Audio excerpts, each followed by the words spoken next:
Standing on the roof of one of the academy buildings, the two groups stared at one another without speaking.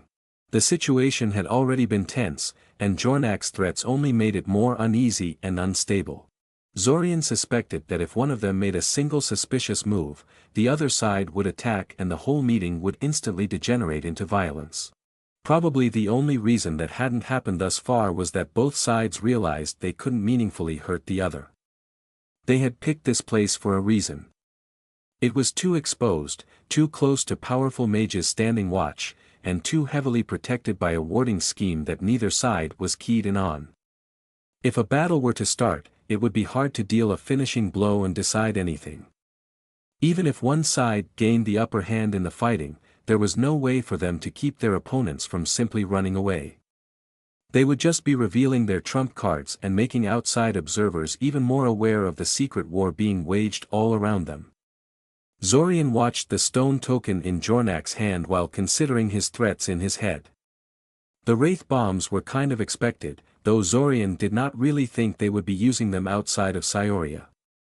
He thought they were intended to be used as support for the invasion itself, not as a way to blackmail them into a truce. As for the threat of an assassination campaign that could start another war, well, Zorian wasn't sure he entirely believed that. How would Jornak actually test this?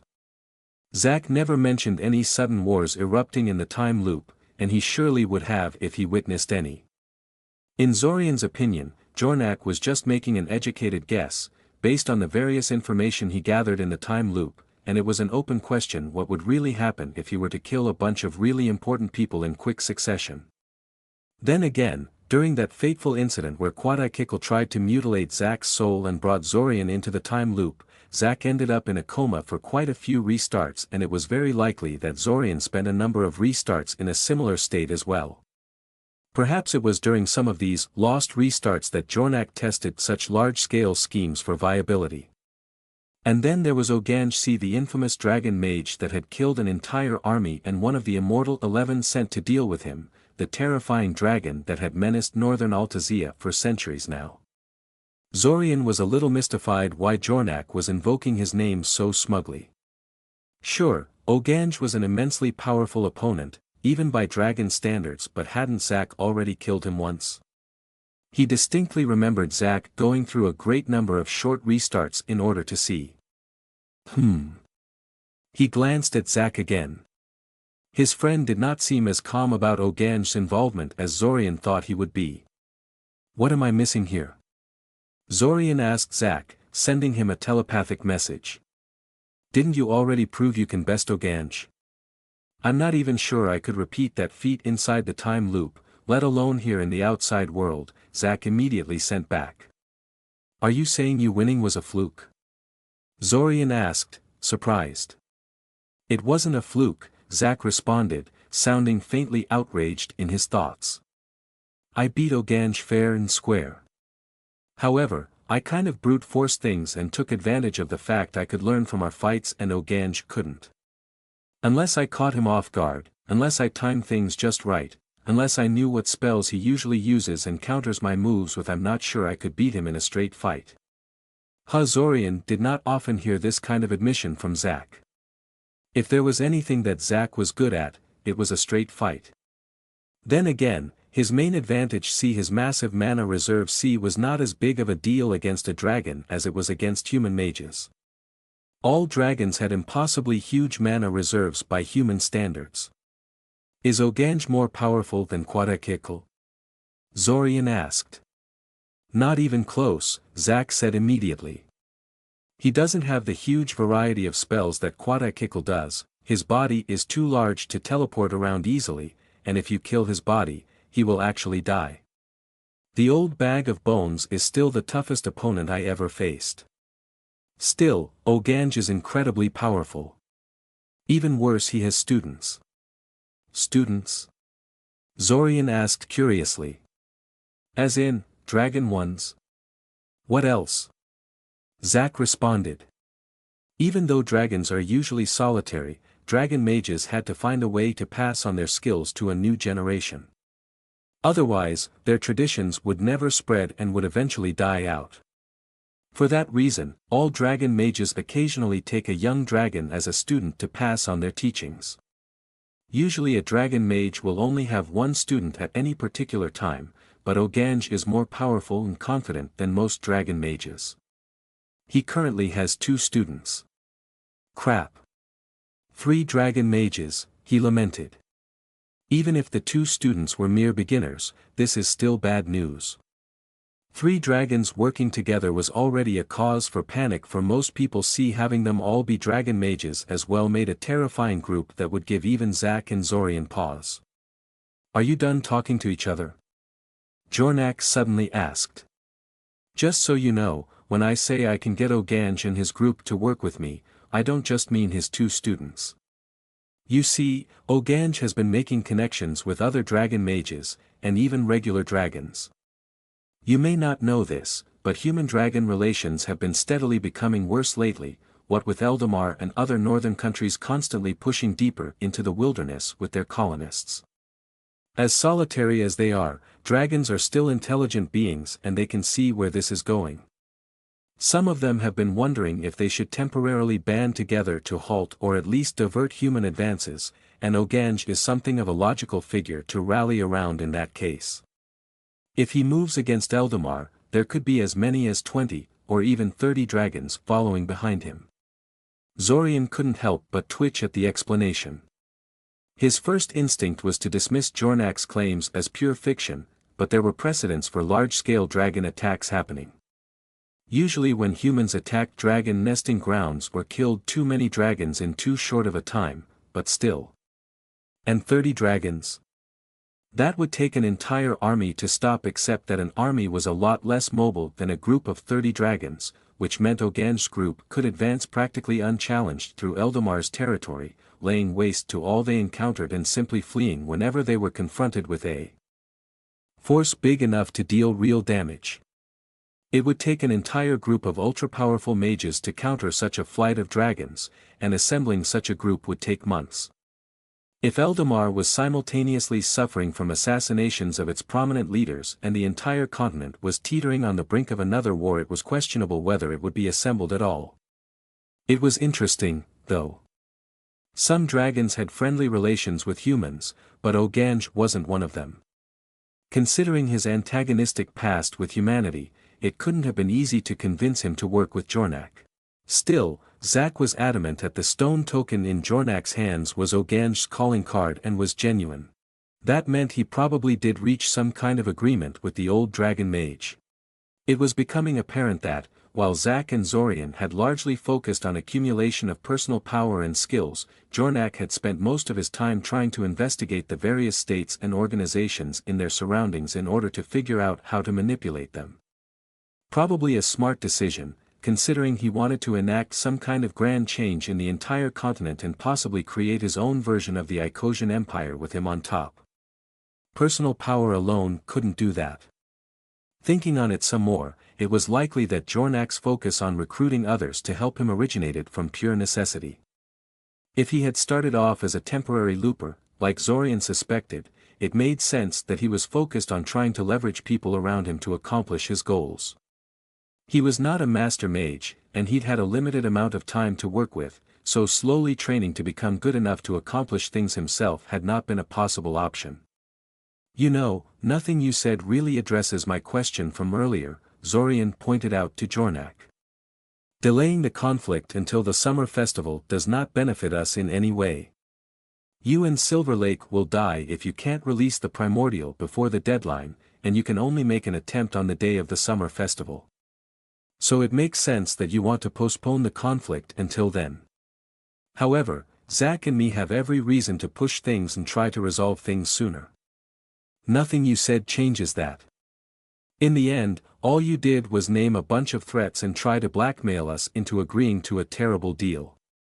Yes, that's entirely true, Jornak said calmly, nodding slightly at him in agreement. The truth is, I don't think I can keep the conflict manageable at the rate it is going. It's only been a few days, but we're already raising red flags everywhere.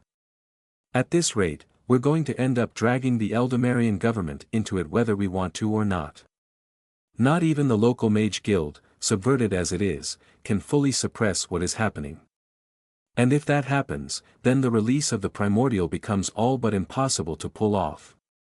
You're losing the fight and getting desperate, Zack said. I wouldn't phrase it that way, Jornak said carefully. But it is definitely true that I, and Silver Lake here, are not in a good position. We made a deal with the primordial to release it or die, and we can't weasel out of it. If we can't release Panicseth from his prison by the end of the month, everything else will become pointless.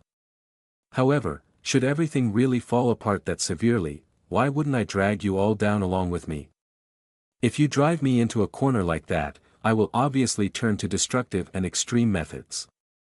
Zorian is right. This is just brazen blackmail, Zack said flatly, frowning at the man in front of him. I'm just explaining my logic, Jornak said. I think it makes perfect sense for me to escalate things if we continue down this path. In the current situation, Eldamar can do as they wish and focus on sorting out the situation in Scioria at their leisure. Meanwhile, if I kick off another splinter war, release hundreds of wraiths in all major cities, and get a group of dragons to lay waste to the entirety of northern Eldamar, well, it just might give them more pressing matters to worry about. And a narrow chance to live is better than having no chance at all. Wouldn't you agree? Zack and Zorian said nothing to that. See, I think you're reasonable people, Jornak continued, undaunted by their silence and frosty glares. If anything, he grew more animated in his speech and mannerisms. You didn't immediately run off to inform the crown about what is happening. You spared the life of Veyers, even though he was clearly connected to me in some way. You came to this meeting to see what I have to say. Therefore, I think you're going to be reasonable about this. After all, even if you agree to this truce, you still have a high chance of stopping us in the end. Letting us delay the battle until the end of the month may be a little suboptimal for you, but it's not a catastrophe. If you push me too far, we both lose.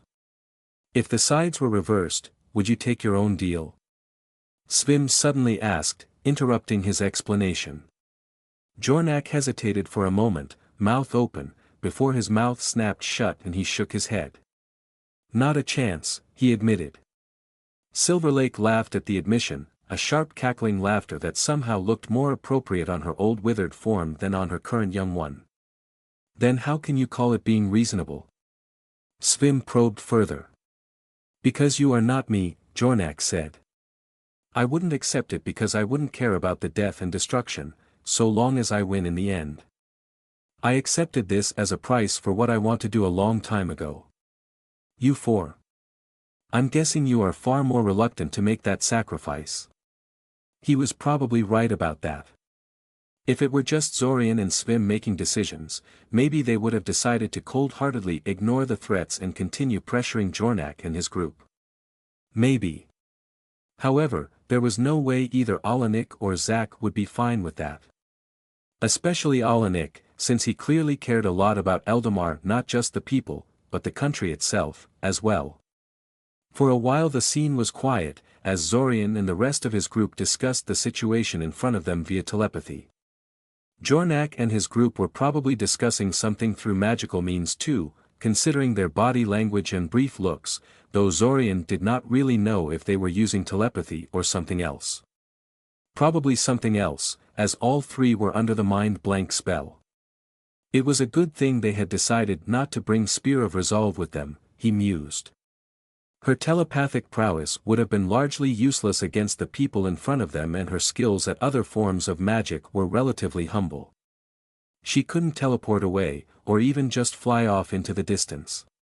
If a fight were to break out, she would have been a rock around their neck, unable to contribute to the battle, incapable of quickly retreating, yet important enough that Jornak and Quatakikl would definitely want to see her dead. No, it was best she stayed safe in the depths of her web for now. If we agree to this, how can we be sure you won't be here tomorrow to demand further concessions in exchange for not wrecking everything? Zack finally asked. As we have already established, this truce is more in our favor than yours. Why would I risk things like that? Jornak asked with a raised eyebrow. In my opinion, I'm the one who should be worried. You have every incentive to agree to the truce and then dishonor it later. How can I be sure you won't just take advantage of the truce to build up your forces and dishonor it a few days later? I can't. All I can do is immediately make good of my threats in response. Zorian clacked his tongue at the explanation. So this truce was basically toothless and could fall apart at any moment if one side pushed more than the other could tolerate. And there would definitely be plenty of pushing and testing of waters, that much was clear. If any side saw a chance to gain an advantage by dishonoring the deal, they would do so in a heartbeat. Threats, threats, and more threats. Just so you know, if you come later to demand more from us, I will immediately attack you, consequences be damned, Zack told him darkly. Does that mean we have an agreement? Jornak said with a self-satisfied smirk. Ha ha. Of course they're going to agree, Silver Lake suddenly piped in, jumping up from her conjured chair and stretching in an exaggerated manner. She ignored Jornak's annoyed look and stepped forward with a grin. They're all too touchy-feely to risk such devastation just to stop us a little earlier, but more importantly, they recently found out that Zack will have issues surviving this month. It sure would be nice if they could take a step back from all the fighting in order to figure out what to do about that. The atmosphere immediately got even more tense and gloomy. Zorian had always known that Silver Lake wouldn't have informed him about Zack's contract purely on a whim, and now it seemed like one of the big reasons for it was to put pressure on them to agree to this truce.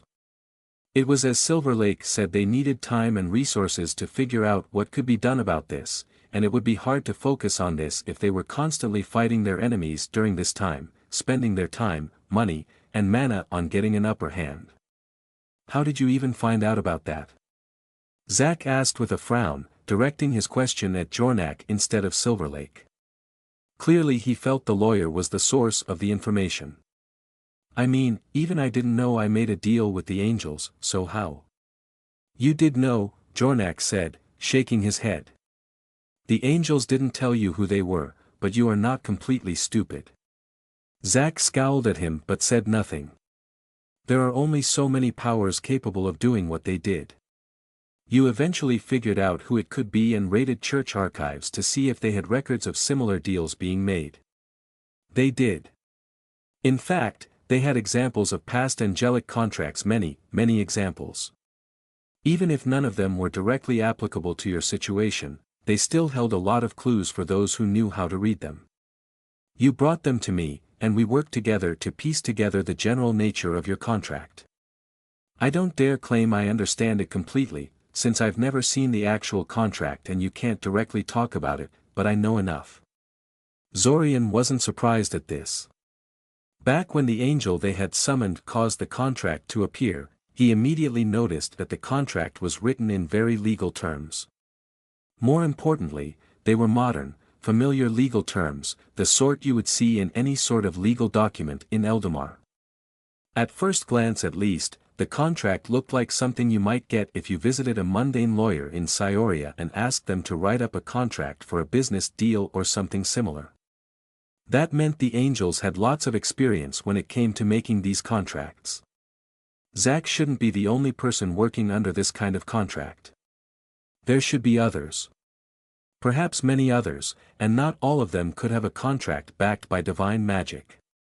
No matter how secretive the angels were, examples of past contracts would exist somewhere out there. And with examples of past contracts in hand, some creativity when answering questions, and an actual lawyer to consult with, it probably wasn't impossible to figure out what is happening and how to convey it to others without tripping the angelic restrictions. You know, Silver Lake began, Panicseth's escape does not necessarily have to be for real. Zorian gave her a strange look. The contract we're under says we just have to let Panicseth out of the seal and our job is done, she continued. If the primordial is resealed immediately afterwards, even if we are the ones who do it, the contract will not punish us. That just shows how utterly confident Panicseth is in being able to handle everything, including all of us combined, once it is out of the cage made by the gods, Zorian told her. Don't tell me you actually think you can seal it back in. I'm not sure you know this, but the gods placed numerous contingencies on Panicseth's prison, and on the prisons of all trapped primordials, for that matter, Silverlake said. The moment he gets out, Panicseth will get seriously weakened. Even the primordial is not sure how badly the contingencies will hurt him. If Panicseth was at the peak of his powers, I would obviously be a fool to try and fight him, but if he's weakened badly enough, it is entirely possible. Hell, those cultists trying to take control of Panicseth. Maybe they're not as dumb as we thought they are. They've overestimated their mind magic capabilities, yes, but if they had a master telepath and his hundreds of Iranian friends. No, Zorian told her. It was just a thought, Silverlake said easily, not arguing him over it. An idle thought. I don't really think us mere mortals could seriously control an entity on the level of Panicseth, but perhaps we might be able to muddle his thoughts and hinder him long enough to push him back into the seal. Wouldn't that be nice? Me and Red Robe sorry, Jornak, I still can't believe that little shit lied to me about something so petty and that I fell for it. Zorian gave her an annoyed look as she started muttering to herself again, and she cackled at him in response. Some habits were hard to break, it seemed, even if she had suddenly regained her youth. Anyway, if you agree to this, then this whole conflict could be avoided. We get to weasel out of our contract and the primordial would still be sealed at the end of the month, which means that part of the angelic contract will be fulfilled, at least. We no longer have any reason to fight you or support the invasion. Happy ending for everyone. I know I've been quiet throughout this entire meeting, but surely you didn't forget I'm standing right here, listening to you? Quatakikl asked her, raising his eyebrow at him. This ending of yours certainly isn't happy for me. And if I'm not happy, no one is going to be happy. Silverlake clacked her tongue before giving Jornak a look of distaste. I told you we shouldn't have invited him along, she told him loudly. What good is he here, anyway? Actually, that reminds me of something I've been wondering about for a while now, Zorian spoke up, butting in on their argument. Namely, why is Quatakikl going along with this? The ancient lich gave him a curious look. What do you mean? Shouldn't you want Jornak to make good on his threats? Zorian asked him. Why are you here, helping him bring about this truce? Why not purposely sabotage the talks and let Jornak damage Eldamar as much as possible? That's what you're here for, no? Ha, Quatakikl said. No, not exactly.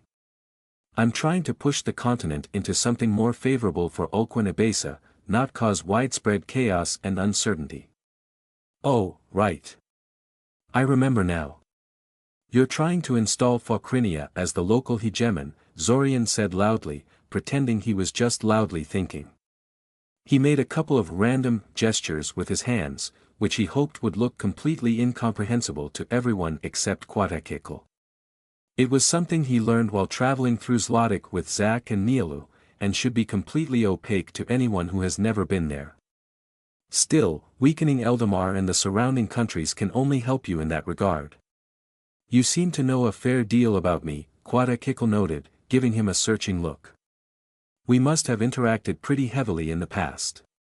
Interesting, considering we seem to essentially be natural enemies.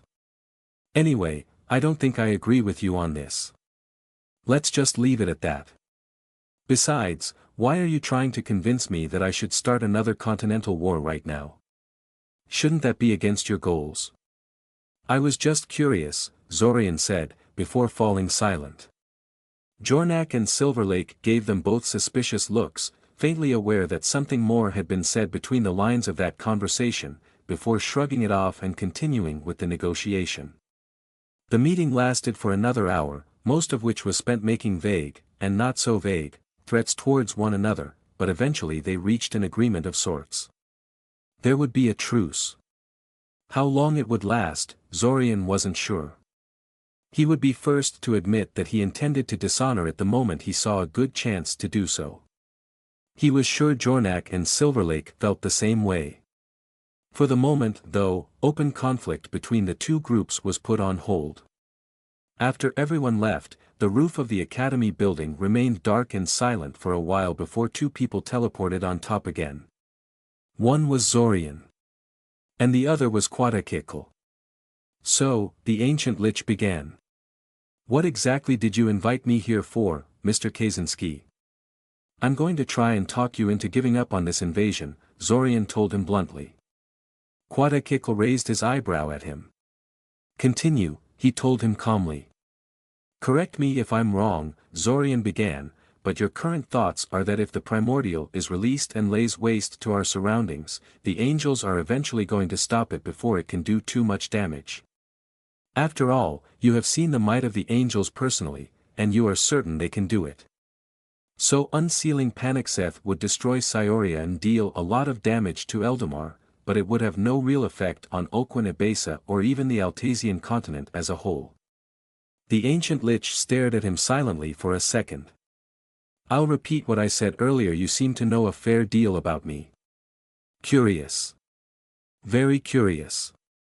I wonder just how much help you got out of my other self. But that's a topic for later. Yes, that is pretty much how I see the situation. Am I wrong? You are wrong, yes, Zorian said. I have summoned an angel and spoke with him. Whatever it was. He took the cube out of his pocket and showed it to the lich. He hadn't had a chance to study the cube yet and deciphered its uses, but he hoped that Quatakikl, being experienced as he was, would be able to recognize it as an angelic artifact anyway. Quatakikl leaned forward, silently studying the cube in Zorian's hands. He did not ask to hold it, not that Zorian would have given it to him, but eventually he leaned back and took a deep breath. It must have been a pretty high-ranking angel you spoke with, Quatakikl said, sounding honestly a little impressed.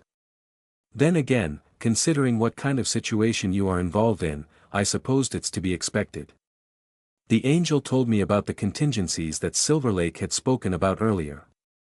They aren't just some simple local effect, like a divine warding field or a stored spell, Zorian said, putting the cube back into his pocket.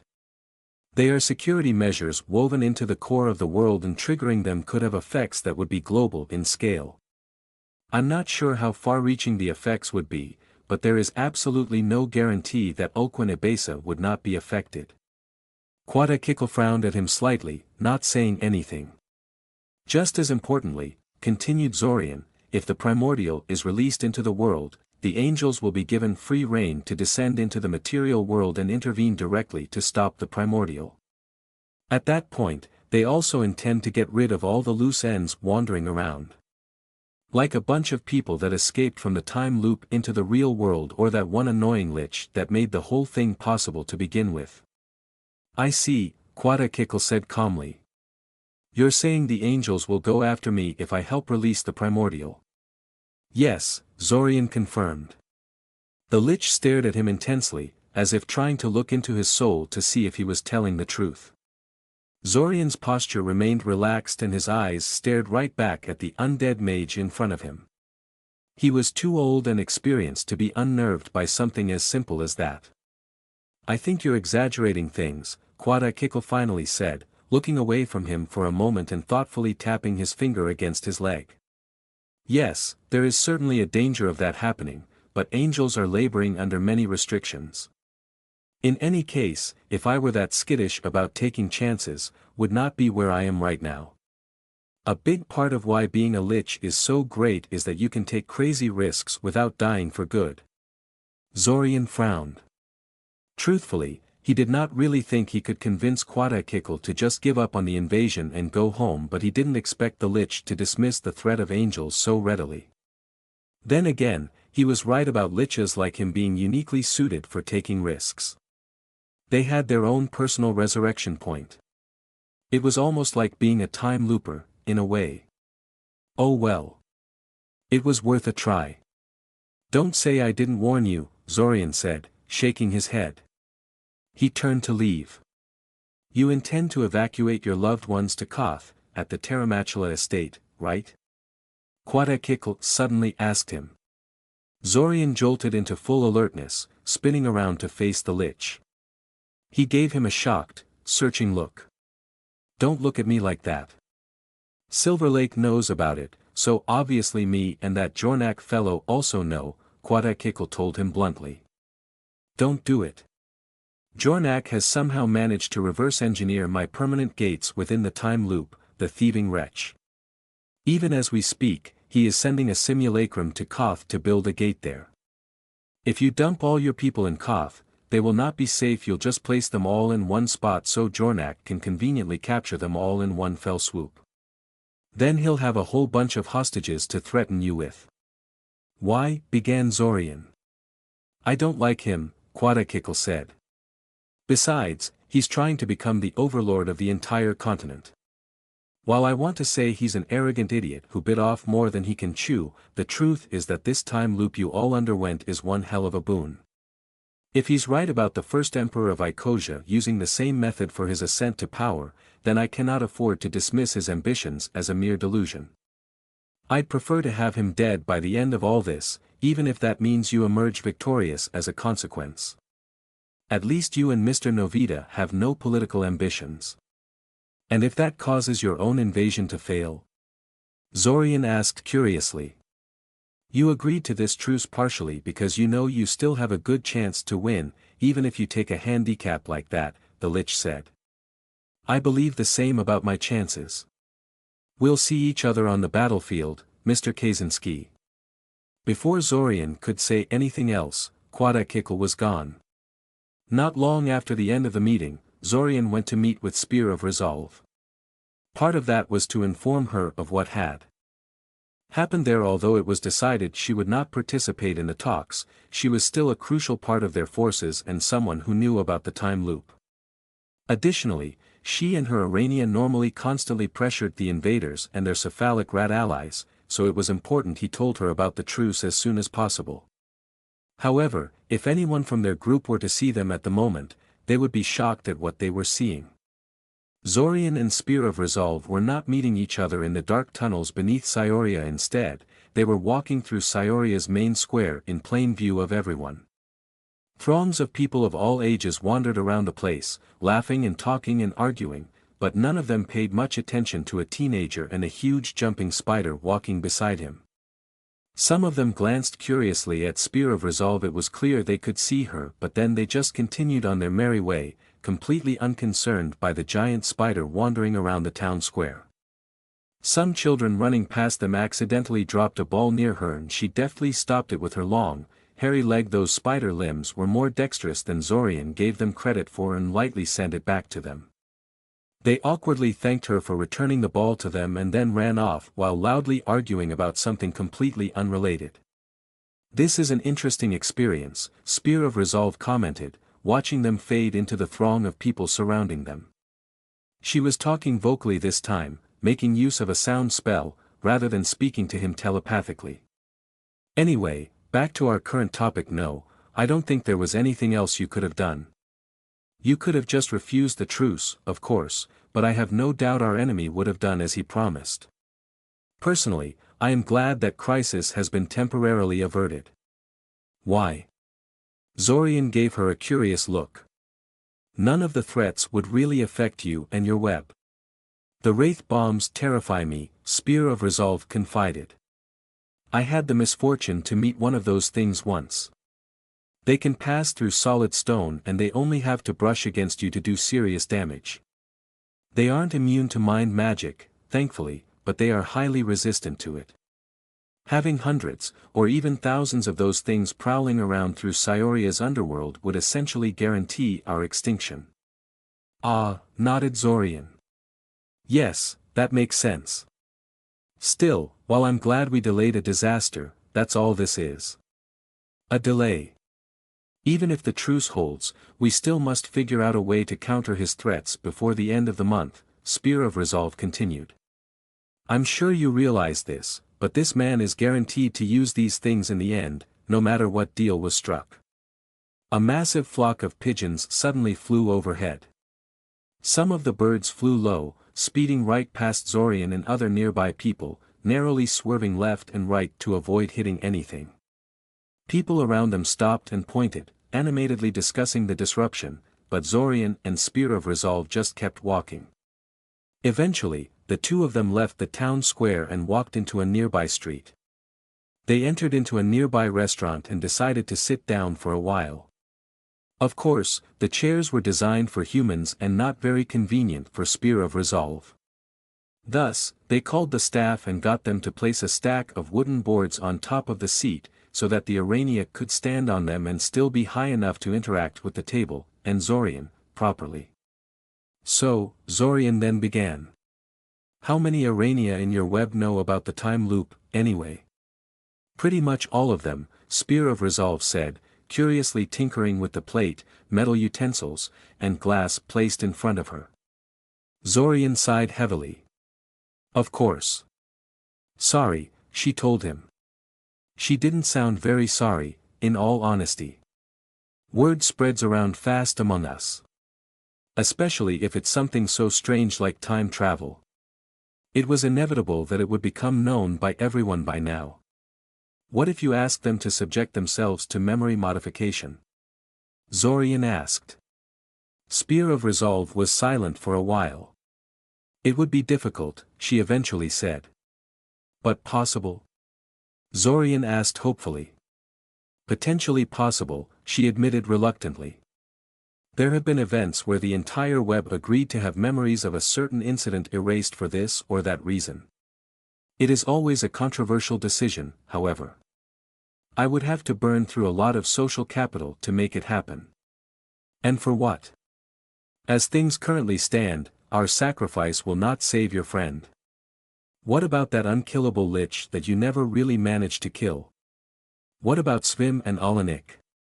What about you? I don't think it's fair to ask this of us. I've talked to Svim and Alanik, Zorian said. They are not entirely opposed to losing some of their memory. I think they could be convinced to go along with it in the end. That still leaves the lich and you as the huge, looming issues, the Matriarch remarked. Yes, that's true, Zorian agreed. Incidentally, what about me? Do you think? No, Spear of Resolve immediately said. I've seen your thoughts. You are practically defined by this experience of being stuck in the time loop. You spent as much time inside as you did out of it. In my opinion, no one can erase your knowledge of the time loop without metaphorically taking a sledgehammer to your mind. I really wouldn't recommend it. I see, Zorian said quietly. Part of him was relieved to hear that. He really didn't like the idea of losing such a massive chunk of his memories for any reason. But how can they save Zack, then? Was Panicseth really right in saying that one of them would have to die? He was far more selfish than Zack, he realized. Zack had already decided to die if it means he has to kill Zorian in order to live. If the situation was reversed, Zorian wasn't sure he could accept his own approaching death so easily. He was quiet for a few seconds, lost in thought, before shaking his head and focusing on Spear of Resolve again. She was quietly studying him with her large, pitch-black eyes, still standing on the stack of wooden boards that the staff of the restaurant placed on her chair.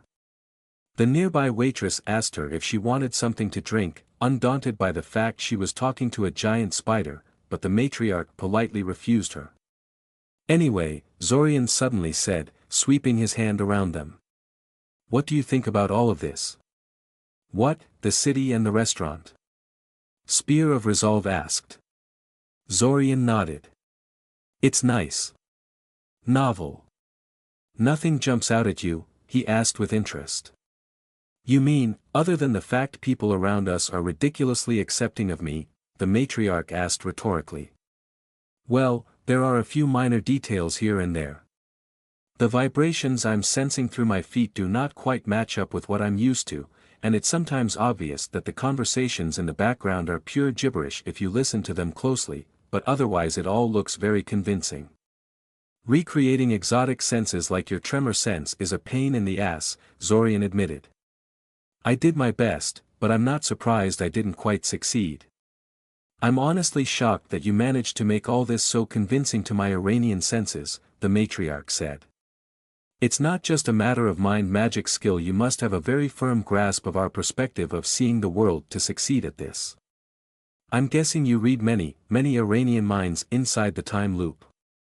I actually shape-shifted into an Irania a bunch of times, just to really see what it was like, Zorian said. Ah. Maybe I should try that and be a human for a day, Spear of Resolve mused. I'm betting it would be an unforgettable experience. Anyway, why don't we stop here for today? Fine, Zorian agreed. Truthfully, I'm starting to get a little mentally tired from maintaining this for so long. Without warning, the world around them blurred and melted, like it was falling apart at the seams. In only a few moments, the two found themselves sitting on the cold stony floor of a small cavern in Scioria's underground. The city and the people in it were gone, like they never existed. Indeed, that was what happened. Everything they saw had literally happened all in their heads. It was nothing but a mental illusion that Zorian had summoned around them. It's still going to need some work if you really want to use it in the way you hope to, Spear of Resolve remarked. I know, Zorian agreed. I'm going to need your help with this. That won't be a problem, the Matriarch said. Maybe I'm not powerful enough to directly confront our enemies, but this is exactly my sort of problem. I assure you, I am very good at mind magic. They talked for a few more minutes before Zorian decided it was time to go home for the day. It had been a long day and he had to sleep on things before he could consider how to go forward. One moment, please, the Matriarch said before he could leave. I understand the logic regarding my vulnerability to enemy action and I agree it is wisest for me to stay in the safety of our settlement for now, but I am a little unsatisfied with our current state of communication. No offense, but I'm not comfortable being totally reliant on you for all contact between us. So? Zorian asked curiously. So I decided to assign you a liaison, she said. A liaison? Zorian repeated. I guess that's fine, yes. Great. I'll call her over right now. I'm sure you'll get along perfectly, Spear of Resolve said with a trace of humor in her voice. Why? Before he could say anything, a smallish Urania excitedly skittered into the room, jumped right next to him and then excitedly started circling around him, thoroughly checking him out. Hi, hi.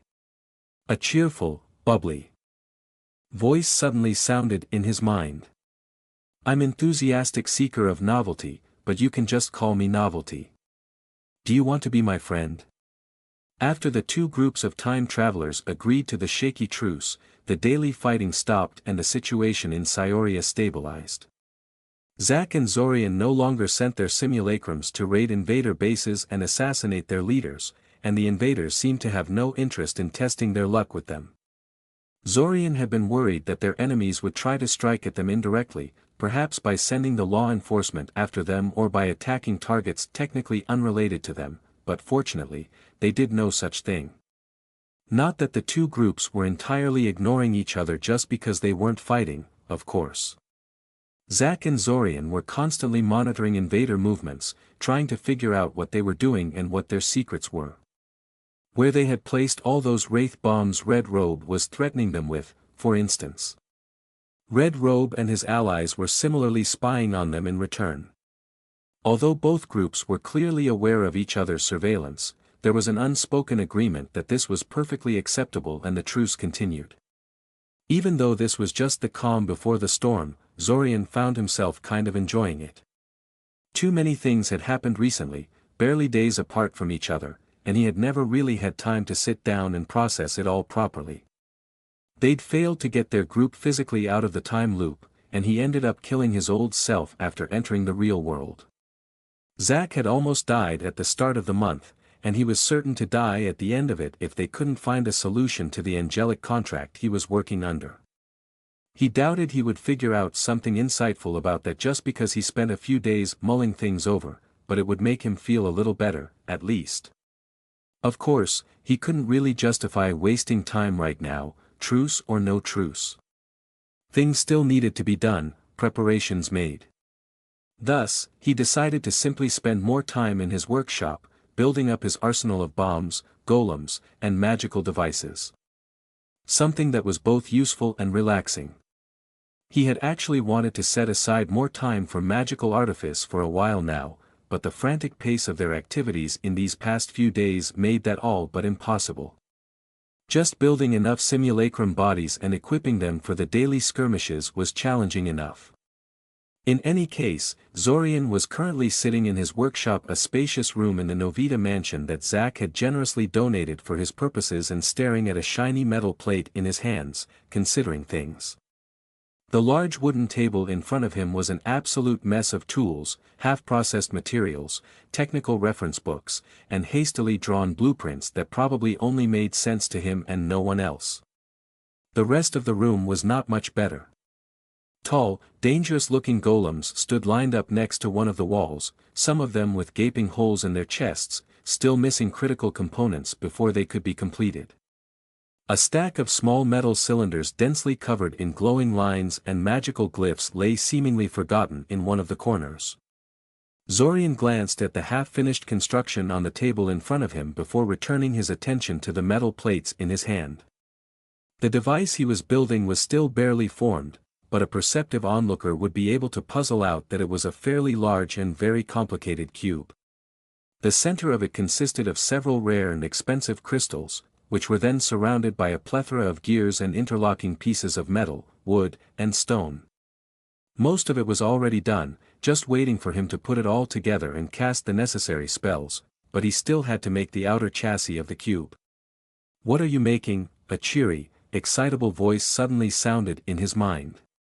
Zorian glanced at Novelty, who was currently wandering around the room and inspecting everything within her reach, caressing the items with her hairy spider legs and occasionally taking a nibble when she thought he wasn't looking. Most of his allies had no real interest in his workshop and what he did there, as they had no interest or deep understanding of magical artifice, but just about everything human-related was new and exciting for Novelty, so she insisted on coming along. He suspected she would get bored of it all very soon, but for now she was surprisingly well behaved. It was amusing, he thought to himself. Once upon a time, her presence here would have driven him up the wall and he would have done all he could to get rid of her. Now, he found her antics to be kind of nostalgic. She reminded him of an older, simpler time. A time when Novelty had been entirely qualified to teach him mind magic and the Arania had been his only friends. Even though Spear of Resolve had intended to betray him in the end, something he had never actually revealed to the Arania here in the real world, he still felt gratitude towards her and her web. He sometimes wondered what his life would have been like if they had somehow survived that fateful restart. Would the final outcome have been better with them around, or was their doom a necessary price for him to develop into what he was today? After all, without that reckless ploy he and Spear of Resolve concocted, Red Robe might have decided to stick around in the time loop for a long time. Zorian could easily imagine a situation where he never contacted Zack at all, constantly moving in the shadows in fear of attracting Red Robe's attention, the Arania his only ally. "Hey! Why aren't you answering me?" Novelty protested. "What?" "Oh right, his project. It's secret," he told her, shaking his head. "Secret project," she said, tapping her legs on the floor excitedly. Rather than backing off, she seemed only more fascinated by the secrecy. "Is it a weapon?" "Ooh, maybe it's a collapsible golem that transforms into a giant spider when a command word is spoken." "Why would I make a golem in the form of a giant spider, of all things?" he asked her, raising an eyebrow at her. "Well, everything is better with spiders," she told him matter-of-factly. "Plus, I heard you humans found us cute." Zorian gave her an incredulous look. "What? What?" she demanded, shuffling from side to side in agitation. "I think one of your friends played a prank on you or something," Zorian said diplomatically. "No way," she protested. "I have it on good authority that I mean, you humans like small, furry animals, right? I saw your little sister playing with that black cat yesterday, and some people are taking care of dogs and stuff. I'm afraid humans don't really place you in the same category as cats and dogs," Zorian told her. "In fact, a sizable number of humans think spiders are pretty horrifying. Even giant spiders." Novelty asked, visibly incredulous. Especially giant spiders, Zorian said, laughing. How mean.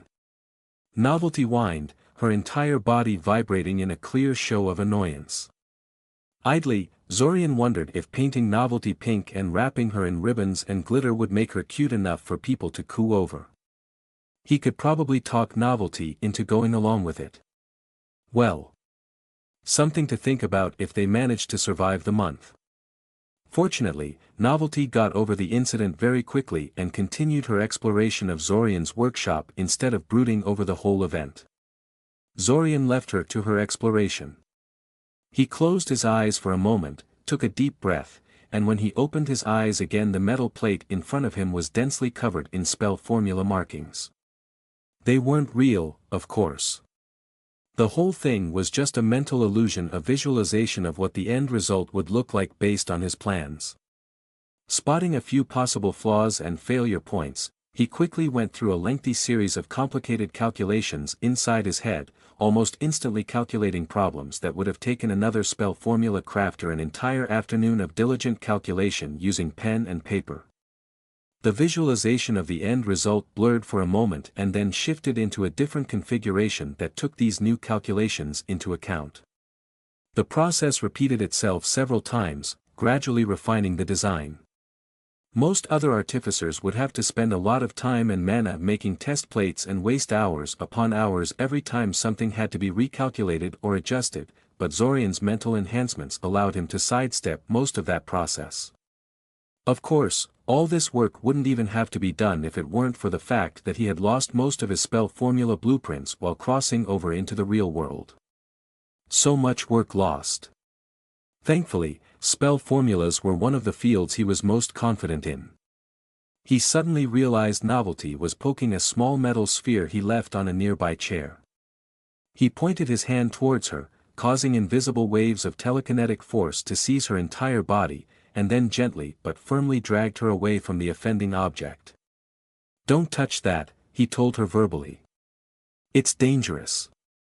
She gave him an indecipherable look, staring at him quietly for a few seconds. What? He asked her.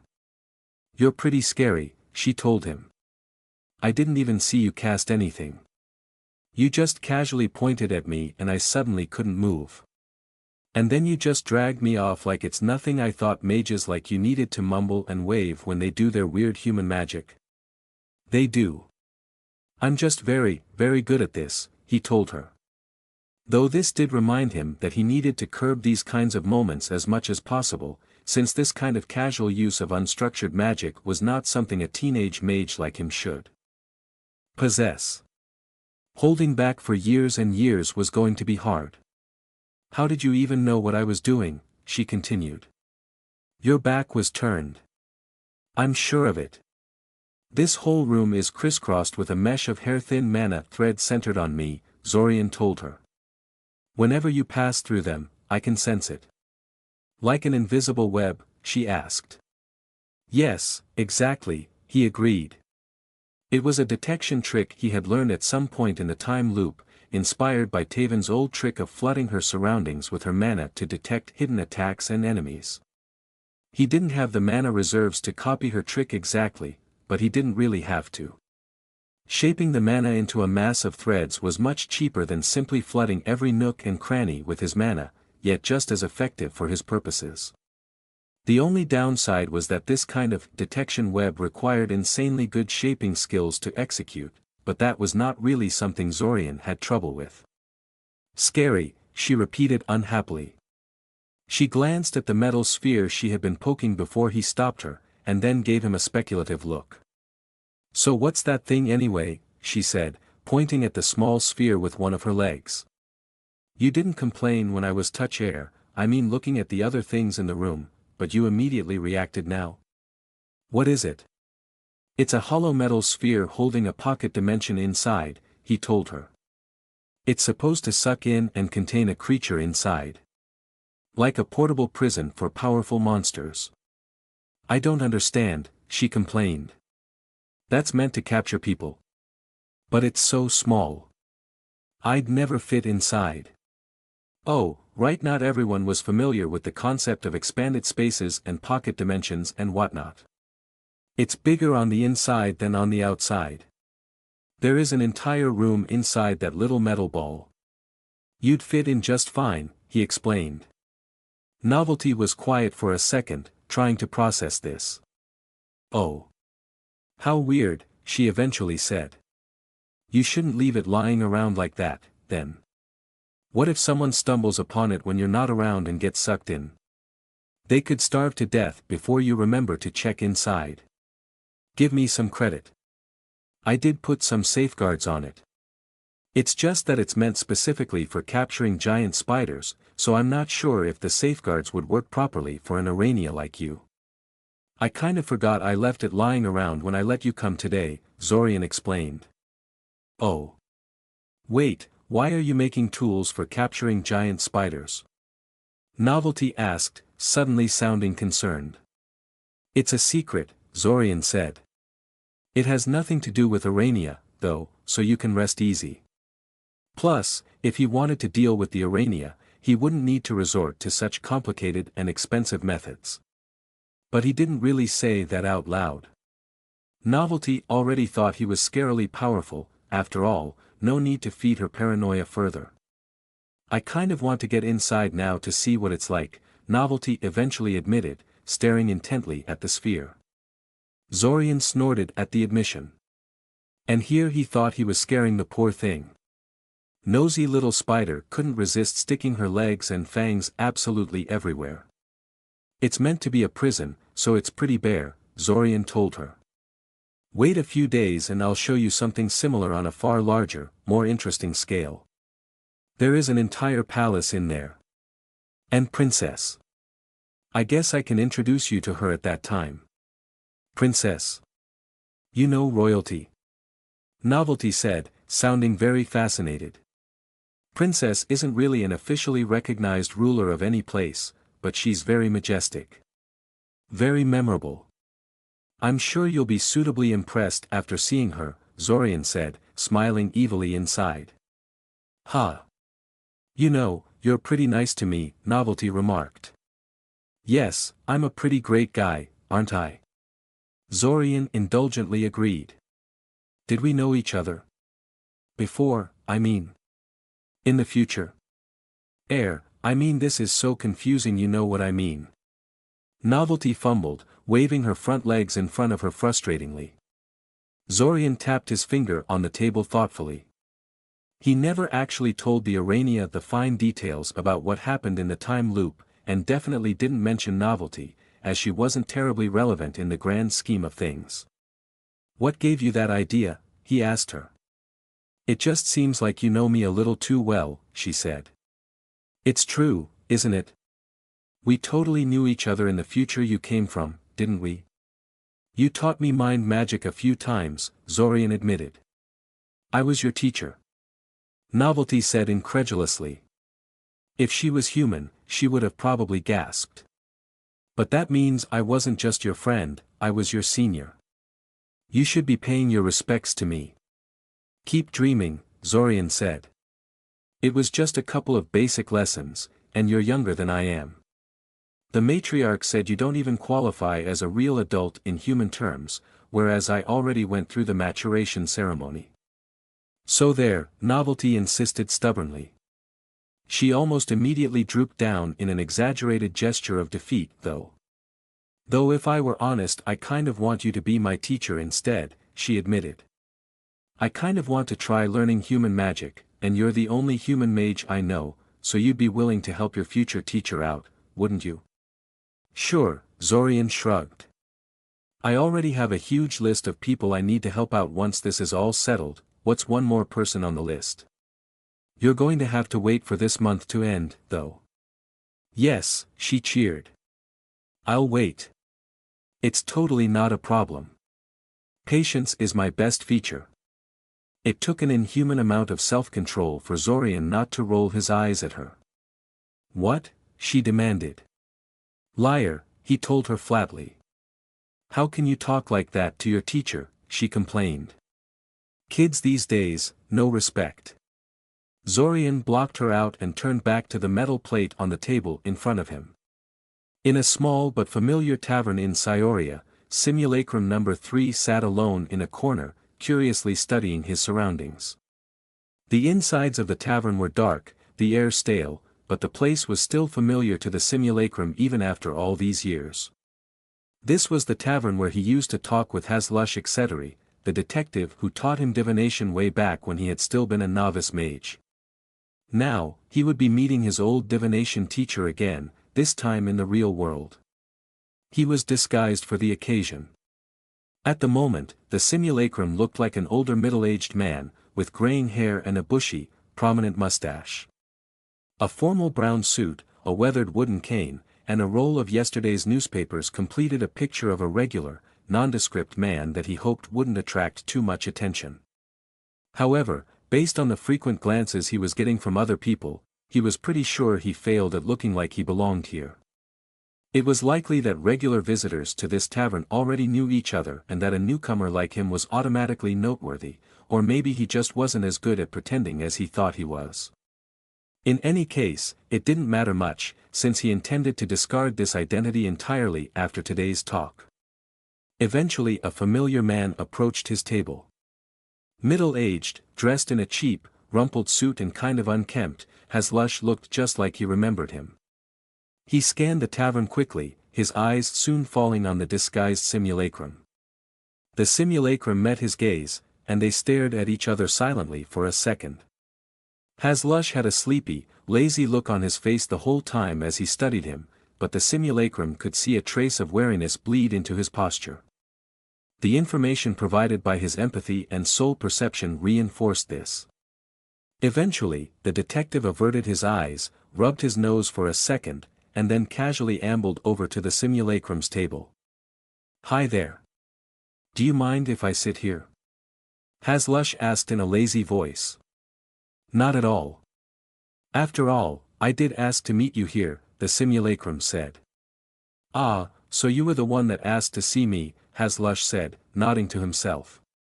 He plopped heavily into the chair in front of him, ignoring the ominous creaking of the wood beneath him, and ordered himself a drink. "Why all this cloak and dagger stuff, if I may ask? You didn't even give me your name in that letter you sent me." "With good reason," the Simulacrum said. "We'd both be in danger if you knew who I am." "But I already know your face now, so," Haslush began, before suddenly frowning. He narrowed his eyes at the Simulacrum, his irises glittering with a subtle divination spell. "This isn't your real appearance, is it?" "No," the Simulacrum admitted, shaking his head. "For reasons of convenience, you can call me Khazur, though that isn't my real name either. I'm just a throwaway Simulacrum. After this talk, I will vanish into ectoplasmic smoke and will hopefully never speak again." "A Simulacrum?" Haslush repeated, visibly taken aback. Zorian understood the reaction. Simulacrums were high-level magic, not something that one regularly encountered. Rather than saying anything, the Simulacrum extended his arm between them and willed it to unravel for a second.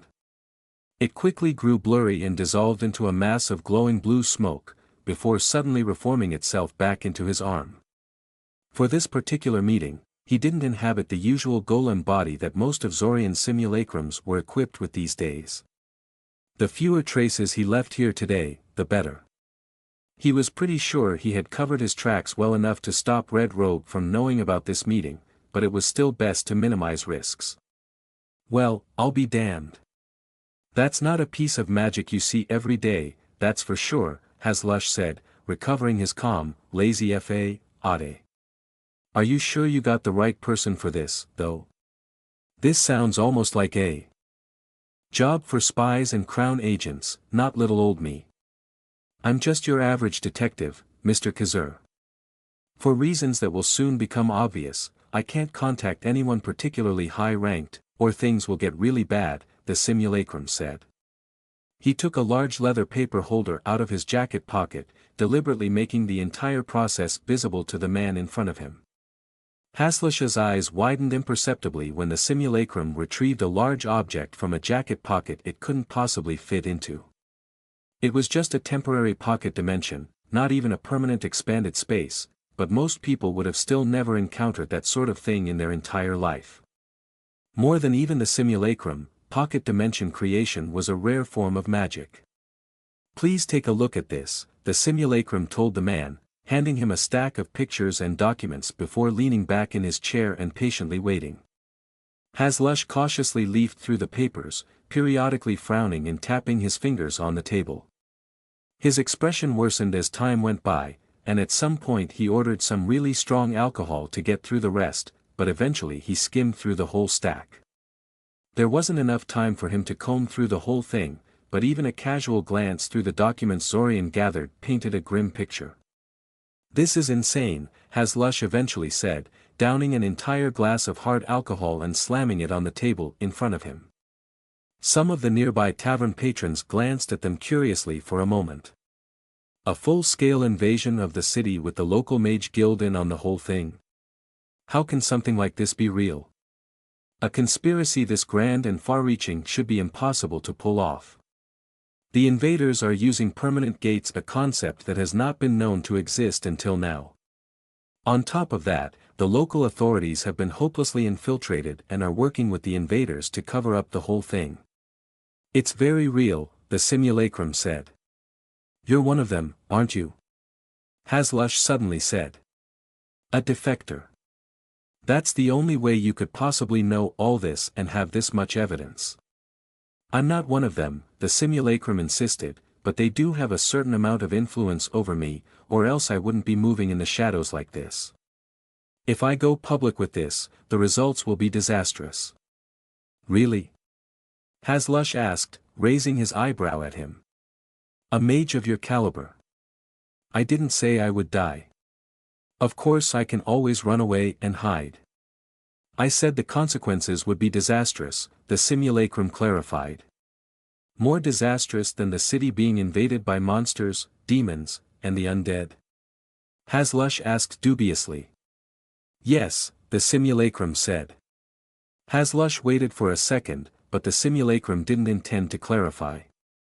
What he was telling the detective was unbelievable enough without getting into the whole wraith bomb situation or the possibility of an army of dragons laying waste to northern Eldamar.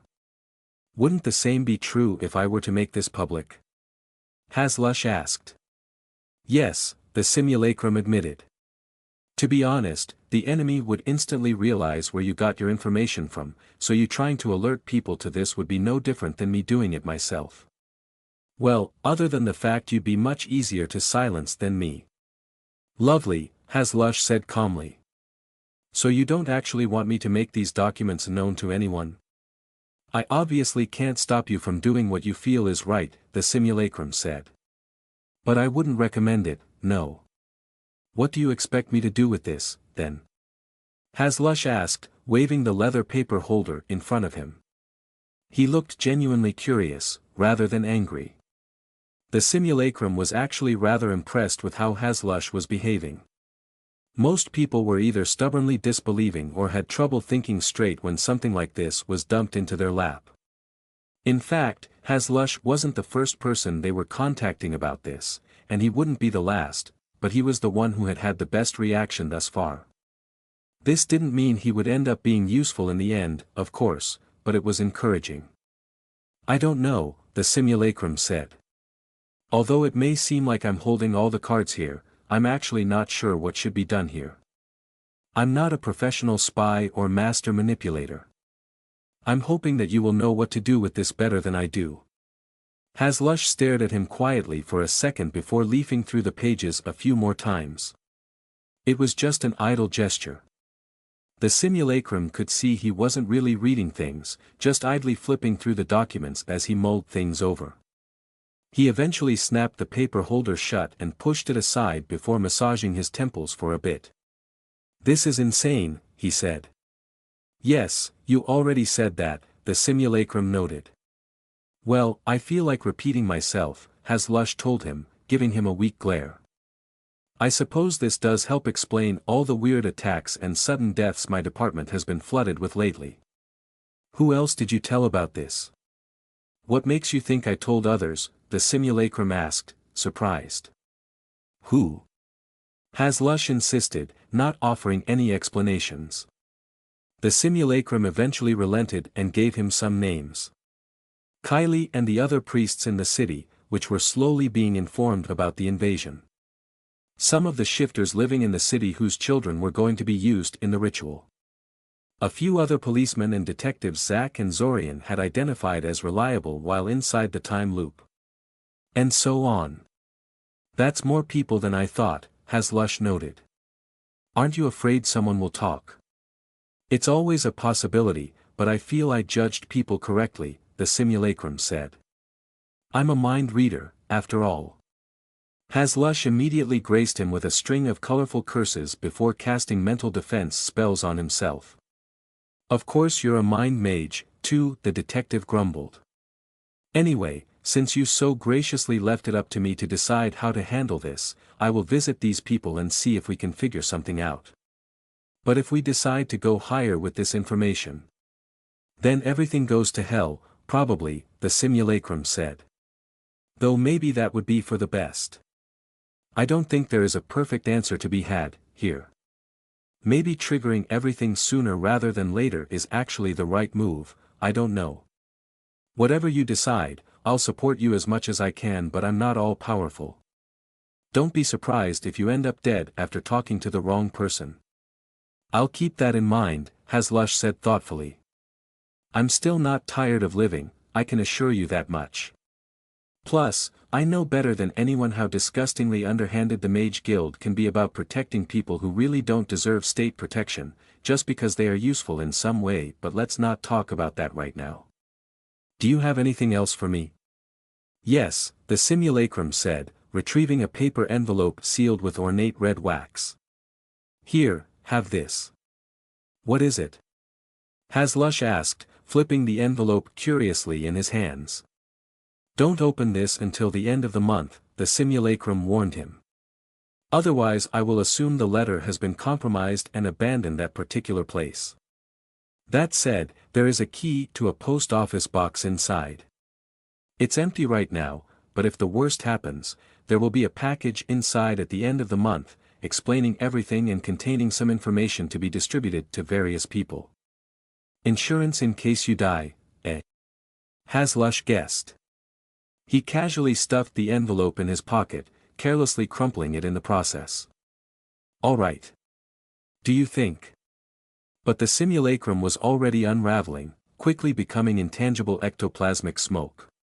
Before he completely dissolved, he thought he heard Haslush say something about rudeness. In Amaya's kitchen, there was a large and curious gathering. Zorian, Amaya, Curiel, Kale, Kana, Ray, Nachka, Taven and Svim were all present. They weren't doing anything terribly important. The older people present were playing a game of cards and having scattered conversations, while the three little girls ran around playing with dolls. In the beginning they also participated in the card game, but they were not very good at it, so they eventually wandered off to do their thing. These sorts of meetings had happened a few times already, but they'd never had so many people before. In addition, Svim's presence was an unusual event, to say the least. Zorian thoughtfully fingered one of the cards in his hand, purposely ignoring Taven, who was sitting beside him and craning her neck in an attempt to stealthily peek at his hand.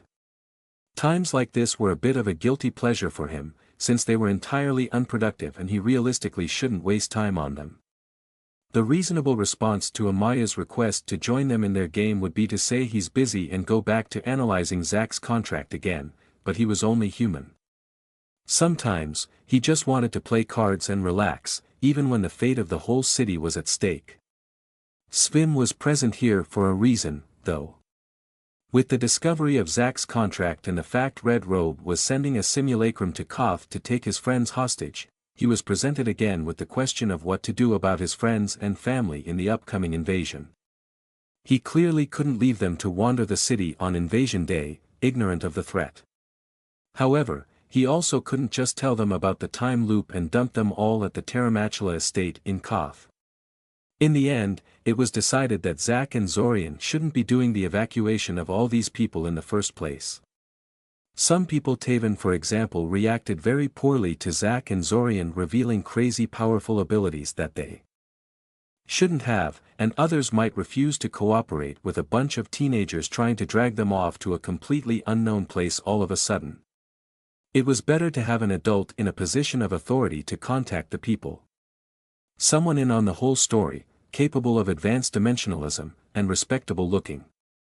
That made Svim the prime candidate, especially since he claimed he could talk Ilsa into accompanying him and lending additional weight to his words.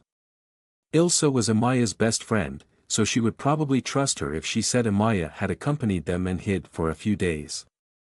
But it was still best if Svim wasn't a total stranger to the people he intended to contact, so it was agreed that he would visit Amaya's place one day. Officially, the visit was because he had to discuss something with Zorian, since he was his mentor and all, but the real reason was so that he could introduce himself to everyone. That way, when he and Amaya came knocking to people and told them that they had to evacuate out of the city for a few days because an attack was imminent, they would hopefully be more open to the idea. As for Zorian, it was his job to arrange things so that most people were actually present when Svim visited. He thought he had done a decent job there, to be honest. Mr. Chow sure is diligent in his work, Ray remarked, throwing a card at the center of the table. You don't often see teachers making a personal visit to their student's home.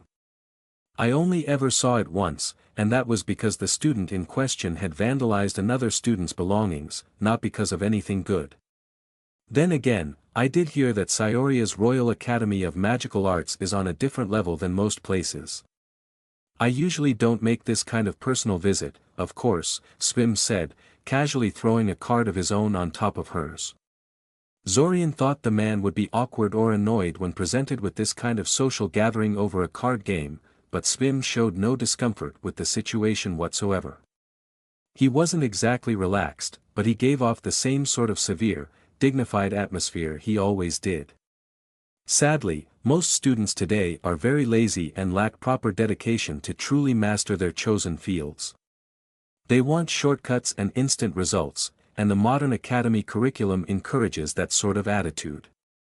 It's the weeping, isn't it? Kale said softly. Indeed, Svim nodded solemnly. With the death of so many mages, the academy received a directive from on high to lower its standards. In more ways than one. On one hand, this meant children from wealthy, but not traditionally magical families could attend our institution far more easily than in the past, and I have no issue with that. Unfortunately, it also meant that some of the more boring and unpleasant but necessary lessons were removed in favor of practical education and other nonsensical words. As if foundation building is not practical. The conversation continued for a while in this vein, with people chipping in with their thoughts from time to time. Zorian noticed Taven staring at him at one time, but she averted her gaze when he glanced at her. She had probably started to notice that there was something weird going on with him. Well, other than him being a telepath and hanging out with sapient underground spiders. Thankfully, she was still wary of confronting him about it, so he didn't have to figure out how to explain anything for now. She was one of the people who reacted very badly to him being suddenly absurdly powerful and competent, so delaying that confrontation for as long as possible was for the best. He was still debating whether it would be better to have her join the fighting on Invasion Day or to simply hide her along with all the rest. On one hand, having her join the chaotic final fight would be extremely dangerous and there was a high chance she could die. He would be devastated if that happened. On the other hand, she was a warrior mage looking for a chance to get actual experience and make a name for herself, and he was pretty sure she would choose to stay and fight if she had a choice. Did he have the right to take that choice away from her just because he would hate to see her die or get seriously hurt? He remembered his younger self and how much he hated his parents' attempts to dictate his life for him. Taven's parents were already trying to keep her safe by steering her away from dangerous professions and she resented them for it. If he made this choice for her, how was he any different from his mother? He would be worse, probably, because at least his mother had never used advanced magic to compel him to obey. Ugh. He put that decision aside for now. He could tackle that later. He suddenly realized that Curiel had brought her new toy to show off for her friends and that it was attracting attention from the adults as well. It was a small golem Zorian had made for her. Curiel had already painted a face on it and added hair and a dress and other little touches, so by now it looked almost like an animate doll rather than a golem. "I hope you realize this is a very eye-catching toy, Mr. Kaczynski," a voice said in his head. Zorian was startled to realize it was Svim, contacting him telepathically. Svim wasn't psychic and Zorian hadn't seen him casting any spells. Then again, it was Svim and as he liked to say, there was a shaping exercise for everything. Laymen may ignore that golem as a curiosity, but any decent mage will know how difficult it is to produce such a thing. "I know, but that golem isn't just a toy," Zorian sent back. "Beneath its harmless facade, that thing is packed full of weapons and defensive wards. It is a veritable tiny murder machine. This way I get to give Curiel a powerful bodyguard without being too obvious about it." "Ah," Svim responded, surprised. "I am admittedly not an artificer, but your ability in that field never ceases to amaze me. I suppose I could understand why you fear the government as much as you do. Your ability to make devices alone would make the authorities do everything in their power to gain control over you." "Yeah," Zorian agreed uneasily. He knew that his abilities would get out at some point, but that would hopefully be years in the future. By that point he should have cemented his position a bit and would be able to resist being pressured against his will. "I think your sister's friends are going to be very jealous of her, though," Svim noticed, observing their reactions. "I'm actually hoping they will ask for a doll of their own," Zorian admitted. "That way I get to put another 2 bodyguards among people close to me." Svim had nothing to say to that. Eventually the game ended and people decided it was time to disperse. Zorian was about halfway back to his room when he suddenly felt a stream of knowledge flood into his mind. It was from the simulacrum he had left studying Zack's contract. The document was hard to understand. The language used was very complex and weirdly structured, and there was a lot of text to read through. However, Zorian was pretty sure he understood the basic points by now. 2 points stuck out to him.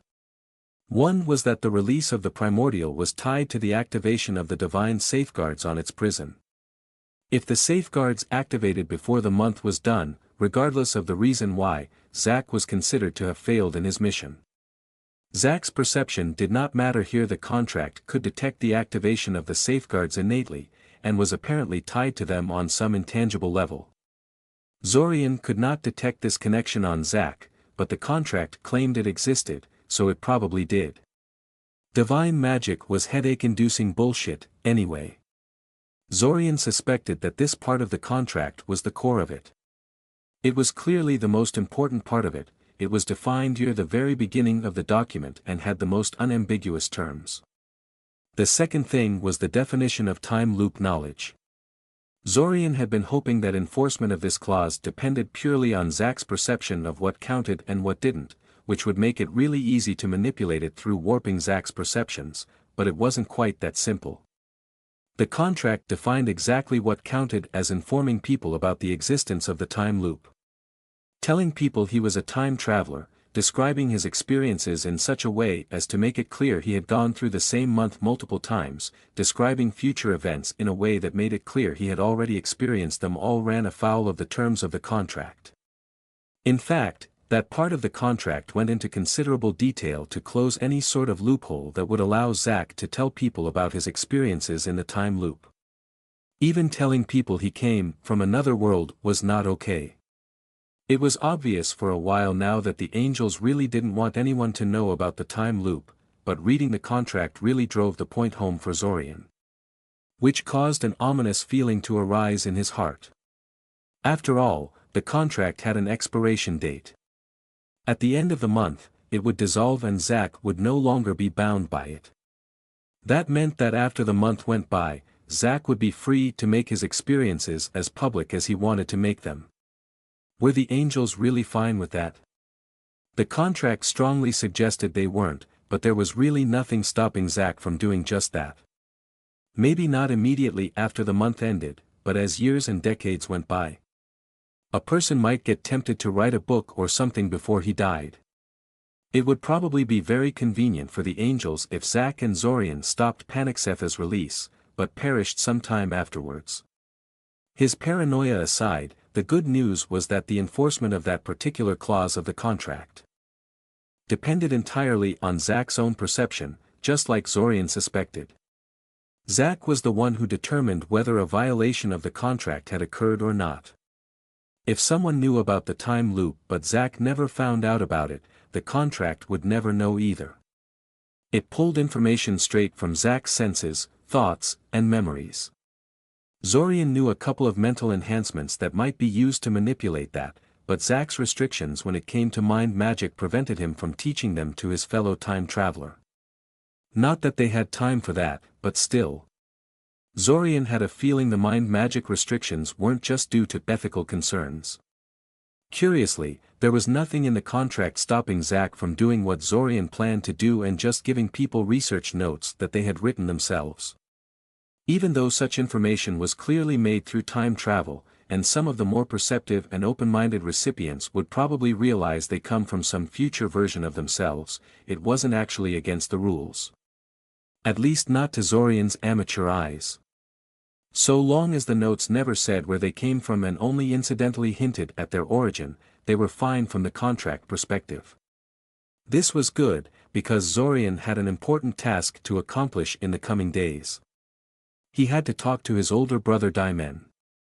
He obviously wasn't going to be sending his friends and family to the Terramachula estate now, since he knew that Red Robe was setting up an ambush party there to take advantage of that. Nonetheless, the fact remained that his older brother and the Terramachula were now in danger because of him. If only for that reason, he had to talk to them. And he doubted he could convince Daimen to accept him as the legitimate Zorian without utilizing the notes his older brother had written for himself inside the time loop. Even with them, he was definitely not looking forward to that conversation. Arranging a meeting with Daimen was easy this time. Not that it had ever been truly difficult to do that, but after learning the basics of the local language and customs over the restarts, the task had become totally trivial. He just had to approach the Terramachula in the right way, and they didn't even bother trying to turn him away. They went to fetch Daimen after only a few minutes of convincing, leaving Zorian to wait at the entrance. He was currently flipping through Damon's notebooks to pass the time, ignoring the strange looks given to him by the gate guards. The notebook was coded, but that couldn't stop Zorian at all. With his mental enhancements active, he could decode the text in an instant, so long as he knew the key. Not that there was anything really interesting recorded in the notebooks. Daimen had written those in consultation with Zorian, so this was more about Zorian reminding himself what they put in there than discovering something new and exciting. He thought about trying to strike up a conversation with the guards currently observing him, but he knew from previous experience they weren't the talkative sort. It didn't help that his grasp of the local language was pretty shaky still. After a while, Zorian flipped through the last of the notebooks he had brought along and closed it shut. He impatiently rocked back and forth in place, taking in the sights around him through his various senses. In his mind sense and soul sense, the bees coming and going from the Terramachula estate looked like streams of tiny glittering stars. Pretty. He turned his back towards the gate and observed the wall of plant life surrounding the estate.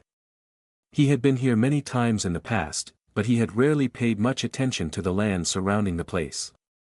Ignoring the guards and their alarmed inquiries about where he was going, he promptly wandered off into the wilds and started exploring.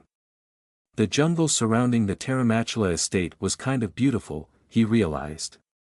No doubt a large part of that was deliberate design by the Terramachula, but still. There were paths cut into the vegetation to make the area more accessible to humans, and flowers were everywhere. Zorian followed the paths with no particular purpose in mind, mentally repelling snakes and biting insects whenever they got too close to him. No large predatory animals bothered him. The Terramachula had probably cleared them all out from the vicinity of their home. Eventually he stopped walking, staring at a particularly large white flower that had a great many bees swarming over it. A voice sounded from behind him not long afterwards. It really is you. Damn it, Zorian, couldn't you have waited at the entrance just a little bit? If you wanted to look at bees, there are like 1,000,000 of them inside the estate. It was Daimen, of course. Zorian slowly turned around, observing his eldest brother with a complex expression. Interacting with people he had gotten to know as temporary loopers before the end was always rather uncomfortable, and never was this as true as it was right now. The last time he saw Daimen, his brother had sacrificed himself to ensure Zorian could get out of the time loop alive. Svim had sacrificed himself too, of course. So had many other temporary loopers. However, Damon's choice to burn his whole life force to stabilize the passage into the real world had left a particularly deep impression on Zorian because it was Daimen. He would have never expected his eldest brother to sacrifice himself for him. He had never completely forgiven Daimen for what happened in his childhood, he realized. Interacting with his eldest brother in the time loop, he grudgingly came to accept he was being kind of petty and that he needed his brother's help, but a part of him would always see Daimen as an enemy. Now that part of him was angry and upset, because he realized he owed a life debt to Daimen now. Even if the Daimen in front of him knew nothing of it, Zorian himself could never pretend it wasn't real. What? Daimen demanded. He sounded pretty annoyed. Why are you staring at me like that? We haven't seen each other in a while, but I feel like I saw you only days ago, said Zorian after a second of pause. Ha! Yes, your big brother is just as handsome and dashing as always, Daimen said, puffing his chest in an exaggerated manner. He then gave Zorian a scrutinizing look. You've certainly changed, though. Like always, Daimen doubted his identity upon their first meeting. Quite sensible, considering the distances he would have to traverse just to end up here. Yeah, well, people change rapidly during their teenage years, Zorian commented calmly. No, it's more than that, Daimen said, shaking his head. Even your posture is different. You look calmer. More confident. Confident? Zorian asked incredulously. He felt anything but confident at the moment. He was under a tremendous amount of stress at the moment. Yeah, Daimen said. It seems the academy has been a good influence on you. He looked around until he spotted a nearby fallen tree and then casually waved his hand at it. A gust of wind immediately blew away all the dirt and leaves on top of it, after which Daimen plopped down on the tree with a heavy sigh.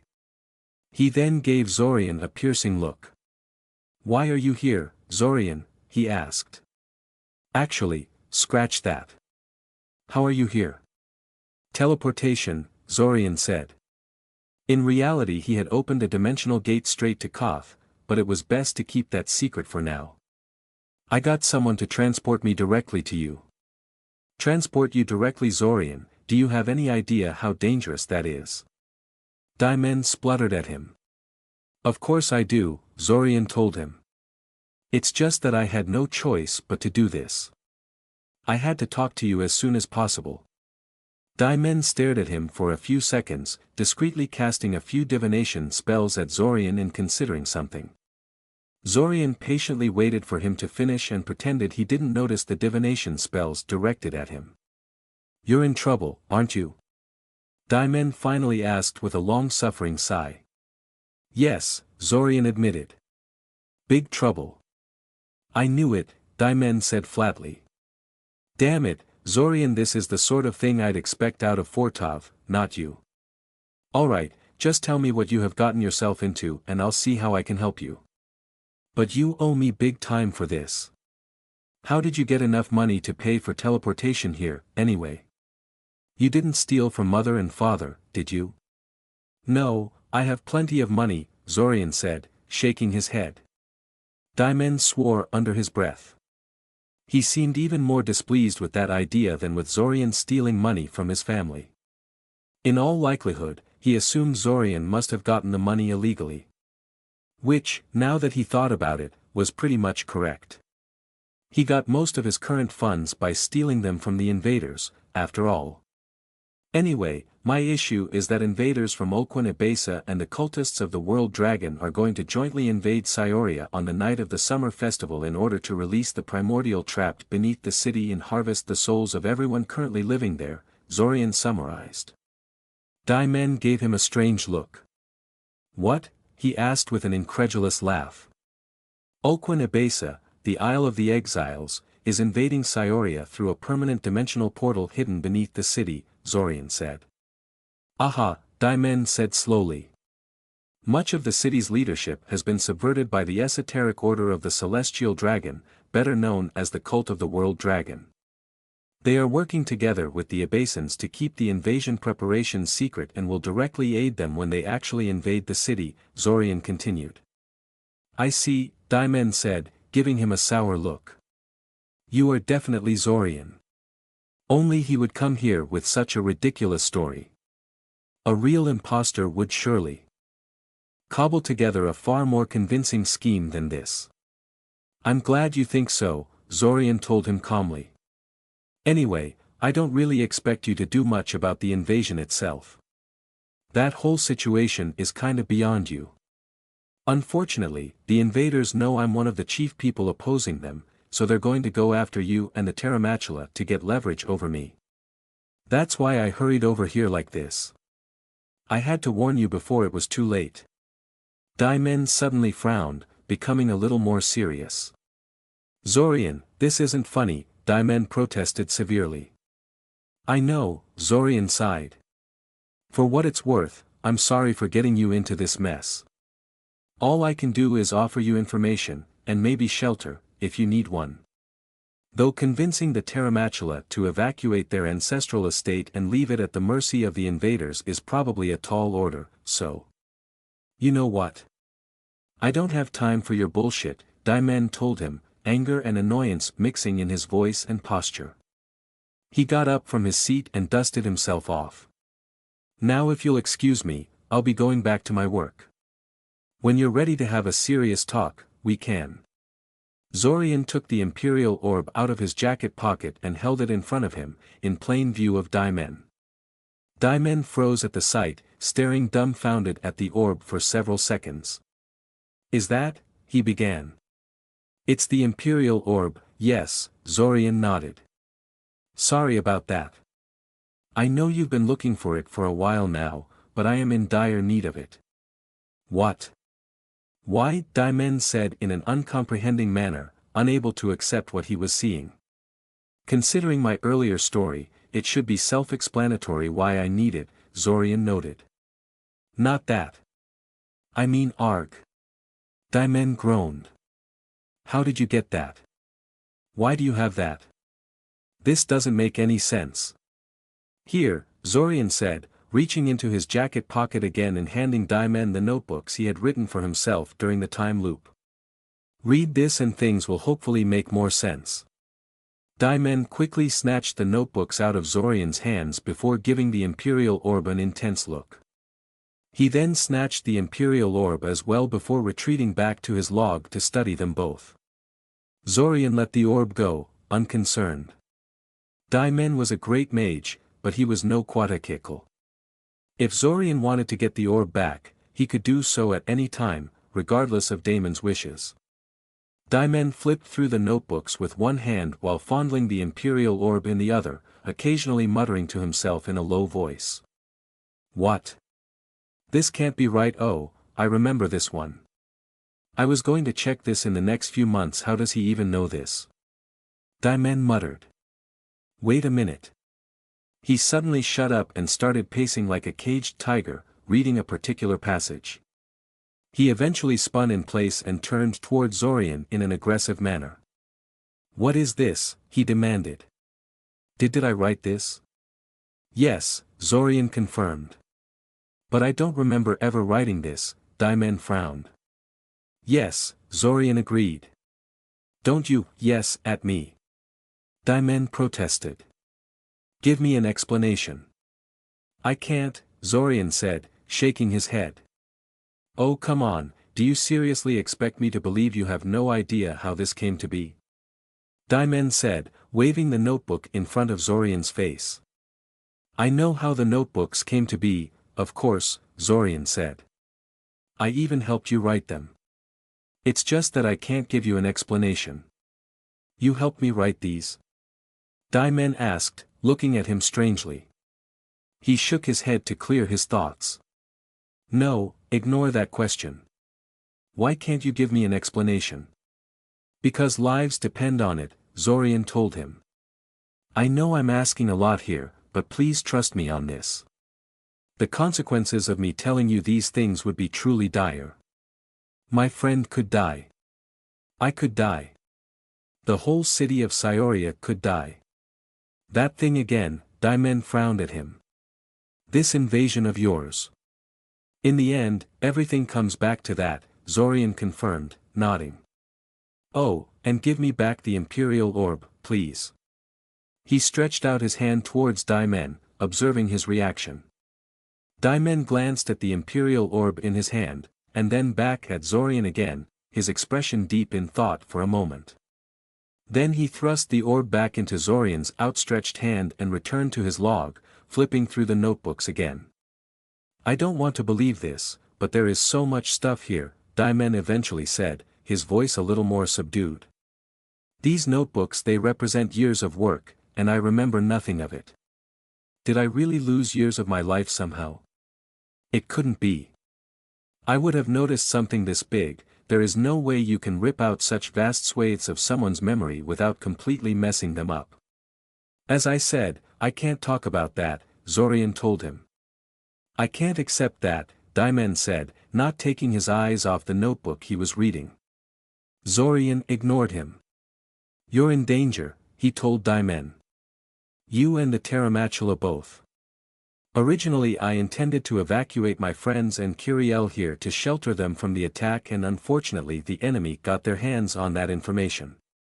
Now they intend to attack this place to get their hands on some hostages to pressure me with. You need to alert the Terramachula and prepare yourself for the incoming attack, okay? Truthfully, Zorian could simply destroy Red Robe's simulacrum once it arrived at Koth, ending the possibility of the threat that way. However, he did not want to do that. As callous as it was, he felt that making Red Robe waste all his time and mana on this was preferable to him scrapping the plan entirely and trying to get him in some other fashion. A predictable threat was better than a completely unknown one. So this invasion of yours is so powerful, their reach extends all the way to Koth as well?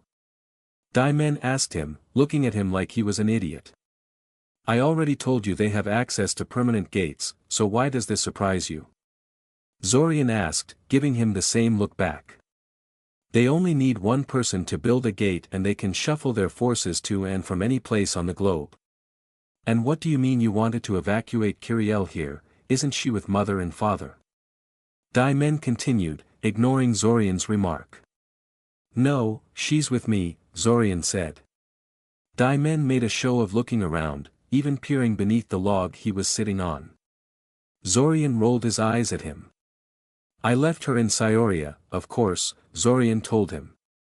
You left her alone while you traveled to Koth? Daimen asked flatly, sounding very unamused. Calm down, Zorian told him. It's only for a few hours. What? What do you mean, for a few hours? Daimen protested. Traveling to Koth takes days, even with teleportation. We'll discuss that later, okay? Zorian tried. No, we can't discuss that later. This whole thing is insane, and quite frankly I'm starting to question if you're even actually Zorian. Daimen said, giving him a heated glare. My brother is 15 years old and there is no way he would involve himself with something like this.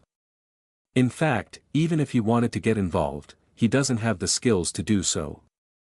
Who are you really and what did you do to Zorian? Zorian was silent for a moment.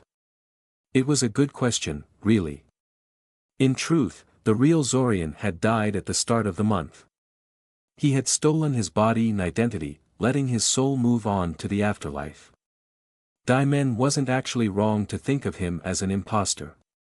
If the Daimen in front of him knew the truth, would he consider him his real brother or would he do his best to avenge the real Zorian?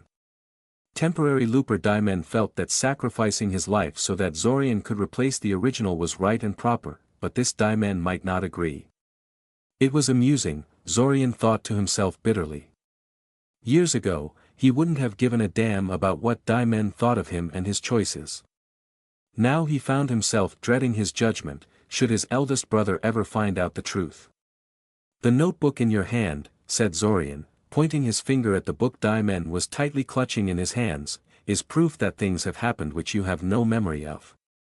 Therefore, should it really surprise you that I am also not how you remember me? I could show you some skills you taught me. Minor things, but things that should be immediately obvious as your own magical insights. Would that convince you?"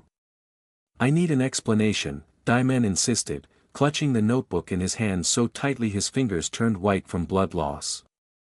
"I'll give you one at the end of the month," said Zorian. "After the summer festival." That was amusing, too. Zorian had used this excuse so many times in the past, while he was still inside the time loop. The only difference was that, back then, this offer meant he didn't really have to explain anything. The loop would restart before the deadline was reached. "After this invasion of yours," Diamond noted shrewdly. "Yes. As I said, lives depend on it," Zorian insisted. "You expect me to help you out for a mere promise of an explanation after the deed is done?" Diamond asked him. "No," Zorian said, shaking his head. "All I want is for you to take my warning seriously and to make sure the Terramachula do the same. So long as you survive the month and protect your fiancé's family from the invaders, I will consider this a success." Diamond stared at him angrily for a few seconds, before rising from his log again. "Let's go," he told Zorian. "Go where?" Zorian asked, taken aback at the statement. "To Scioria," Diamond said matter-of-factly. "You're going back there now, aren't you?"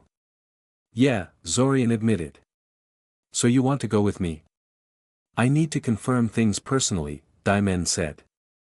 "And check up on Kiriel, just in case." "Let's go." "Just like that?" Zorian asked for confirmation. "Is there a problem?" Diamond asked, frowning at him.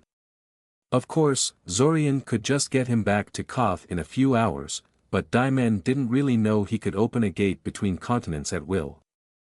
Sure enough, Damon's eyes widened in sudden realization and he slapped himself in the forehead a few times. "Focus, focus," he mumbled to himself. "Alright, so we're going to put the journey on hold for now. I need to talk to a few people first." In the depths of the ziggurat of the sun taken over by the Solrotham, a strange meeting was taking place. Zack and Zorian stood before a huge stone dais that contained this tribe's sacred fire. The high priest and his honor guard stood in front of the fire, looking down at the two arrivals. The massive bonfire writhed and crackled in a strange, somewhat ominous manner, casting light and shadows alike on the surrounding walls. Both sides silently scrutinized each other for a full minute before the Solrotham high priest decided to break the ice. "Welcome, guests," the high priest said. "We have been expecting you." "You have?" Zorian asked curiously. That was quite unusual, since their visit here was completely unannounced. "The angels have informed us of your coming," the high priest told them. Of course. Zorian had kind of expected that, to be honest. Funnily enough, the angels were not nearly as willing to contact human organizations to help them out. For example, Zack and Zorian had been in secret talks with the triumvirate church representatives, and at no point did the angels contact the church hierarchy to make the negotiations go more smoothly. But a random Solrotham tribe in the middle of the Zlotic desert merited them sending actual instruction. Just what made this tribe of devil wasps so special, anyway? "Did they inform you why we were coming?" Zack asked them. "You're here to ask for help, of course," the high priest said easily. "A great battle is about to take place, pitting the allies of heaven against an ancient evil." "Well yeah, that's what we're here for," Zack admitted after a second. "We accept," the high priest immediately said. "Just like that?" Zack asked incredulously, arching his eyebrow. What more is there to say? The high priest asked rhetorically. Only cowards would shirk from this kind of battle. To fight and die in the name of heaven is glorious. Surely you understand this. I can sense the mark of the angels shining bright on you. The mark of heaven, Zack said sourly. Yea. What an honor. The high priest's multifaceted eyes stared at Zack for a second, antennae twitching, trying to interpret his statement. Children often do not understand the importance of what their parents try to teach them, the high priest eventually remarked. What's that supposed to mean? Zack asked, annoyed. Just a random remark, the Solrotham high priest said, waving his hand in front of him dismissively. A very human gesture. Zorian wondered if Solrotham really did that, or if the high priest was familiar enough with human customs to mimic their habits. I just realized you are quite young in human terms. We thank you for your help from the bottom of our hearts, Zorian quickly said, cutting Zack off from continuing the pointless argument. If it's all right with you, we'd like to discuss battle plans. Let's, agreed the high priest. In a small, out-of-the-way alley on the outskirts of Scioria, Simulacrum No. 2 was painting a picture on a wall. It was a small, abstract picture the size of a human head, vaguely resembling an eyeball if one viewed it from the right angle. To a casual observer, the painting would likely look like a random graffiti, the likes of which were quite common in Scioria. The city was crawling with young mages, after all, and they often used their newly gained magic skills to vandalize the walls of nearby buildings. Painting spells were beginner stuff, and nearly every mage was capable of using them. After observing his handiwork for a few more seconds, the simulacrum placed his hand on the painting, activated the spell formula hidden within it, and then dived into it with his mind. Almost immediately, a sea of glowing suns popped into existence inside his mind, connected by a dense web of light. His mind raced from one sun to the next, his mind sense and telepathy manifesting itself throughout the whole network. There were sigils like this one scattered throughout most of the city by now, and through them, Zorian's mind powers could envelop nearly all of Scioria. Every building, every street was within his reach. He could see and invade the minds of anyone and anything, from the lowest pigeon to the most high-ranking mage. He quickly retracted his mind from the sigil, afraid he would get noticed by someone. This had to stay an absolute secret. No one, not even his closest allies, were allowed to know about the sigil network. Taking one last look at the painting, Simulacrum No. 2 nodded to himself and wandered off to place more sigils elsewhere. Some of these paintings were bound to be found and erased by the city authorities and building owners, so it was best if he had some spares scattered around. 99 telepathy nodes on the wall, 99 telepathy nodes take one down, wipe it away, 98 telepathy nodes on the wall, the simulacrum hummed to himself. He had lots of work to do today. In one of the empty academy classrooms, Zorian and Tinami sat facing each other, both silent. Well, for a few moments, at least. Are you serious? Tinami asked incredulously. You can connect me with the legendary Arania? I'm not sure I would call them legendary, Zorian remarked. They're more common than you'd think, and a bit underwhelming once you get to know them. But yes, I can indeed do that. He had gotten to talk to Tinami the same way he did in the past by answering her call to have someone help her practice her telepathy skills. Naturally, the moment she experienced his innate mental skills, she wanted to know how he got them, and that quickly led the conversation to the topic of Arania. The point of all this, of course, was to get House Aope involved in preparations for the invasion. They had shown themselves to be quite resourceful and capable the one time he and Spear of Resolve had brought them into the whole invasion conspiracy. The awful, catastrophic outcome of that restart aside, the Aope had played their part perfectly. Hopefully the rumors of House Aope being bad luck were just superstitious nonsense and history wouldn't really repeat itself like that, right? After all, House Aope couldn't have reached its current status if it was really cursed. Paranoia aside, he was taking quite a risk by interacting with Tinami like this. Not because he thought House Aope would mess up their invasion preparations or anything like that, but because of the attention it would bring to him personally. Officially, Zorian was just connecting Tinami and House Aope with the Urania, and anything else they talked about had nothing to do with him. In practice, there was no way the leaders of House Aope would be enough to swallow that story. This was equivalent to putting a giant beacon on top of his head, telling the Aope leadership that he was worth paying attention to. Not exactly conducive to his plans to lay low after this whole thing is resolved.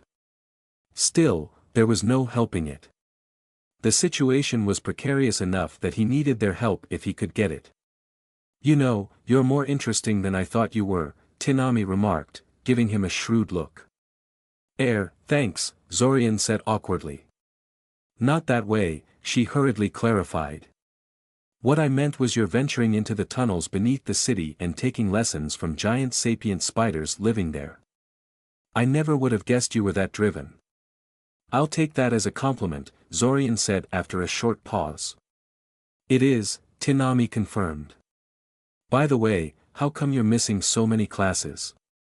You know that looks pretty bad on your record, right? Even if you're more capable than you look, you should still pay attention to your reputation. Don't lecture me. You sound like my mother," Zorian told her.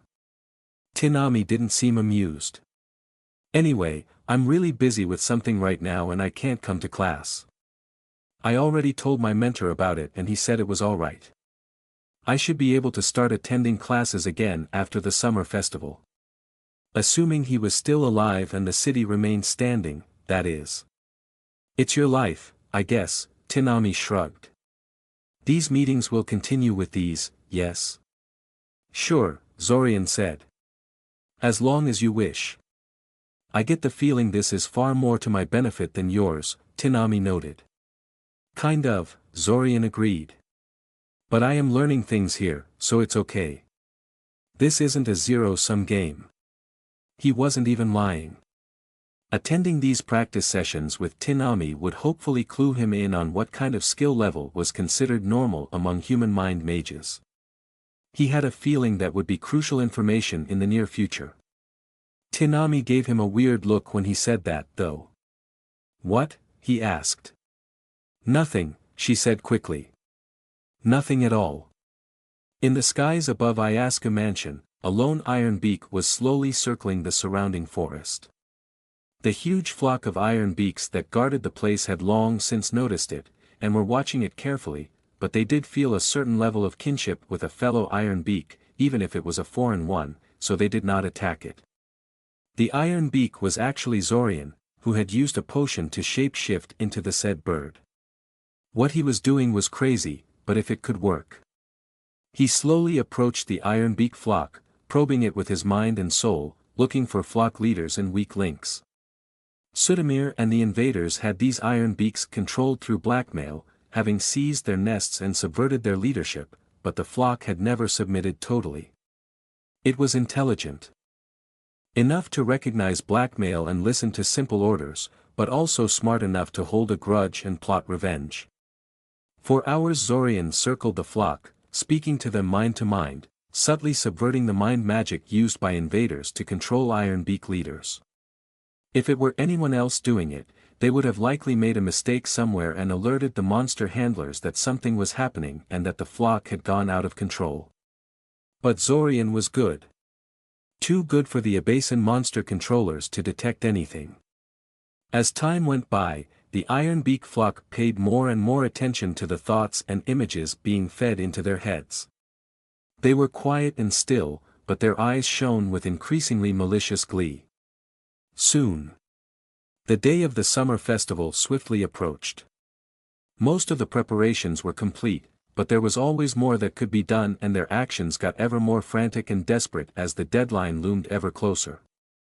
Perhaps it was just Zorian's mind playing tricks on him, but it seemed to him that even uninvolved people, like Amaya and Kiriel, could sense the heavy atmosphere and became more serious as a result. As the end approached, Zack and Zorian evacuated most of the people close to them out of the city.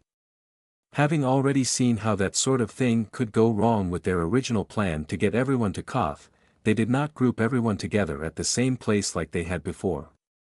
Instead they picked 5 different sanctuaries and distributed people among them. In addition to Svim, Daimen also got himself involved with the evacuation, drawing on his own connections and experience to make things go more smoothly.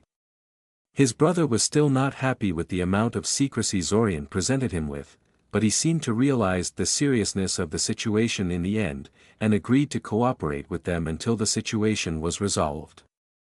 After the summer festival was over, however, he was going to come to Zorian for that explanation he was promised.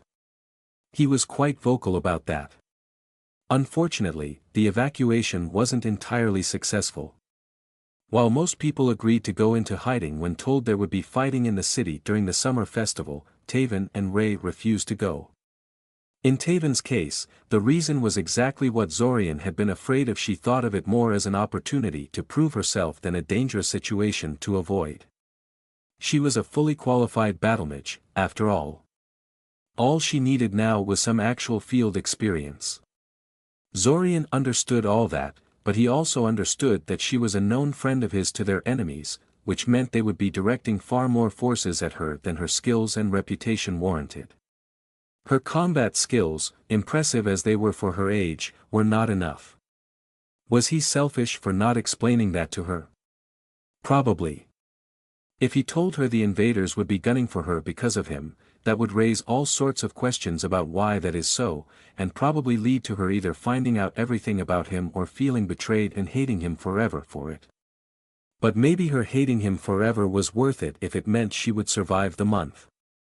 As for Ray, she was fine with having her daughter and husband out of danger, but she refused to go into hiding herself. Her explanation for this was that she was confident enough in her own combat skills and had to guard their house from looting. They were a very poor family, she said, and their move to Scioria had exhausted all of their savings. If their house ended up looted or destroyed, they would be utterly ruined. Zorian was racking his head about how to talk her into abandoning the house when Ray ended up inviting him to her house on her own initiative. Zorian was quite surprised at this, as this wasn't something Ray typically did. Did she somehow catch wind of his own involvement in all this? When he finally arrived at her place, however, he was greeted with another surprise. There were 2 more people already there. One was Hazlush, the detective that taught him divination and that he had already recruited into their anti-invasion efforts. He gave Zorian a curious look, but there was no trace of recognition in his eyes. He probably did not suspect Zorian. The other was, shockingly, Rainy.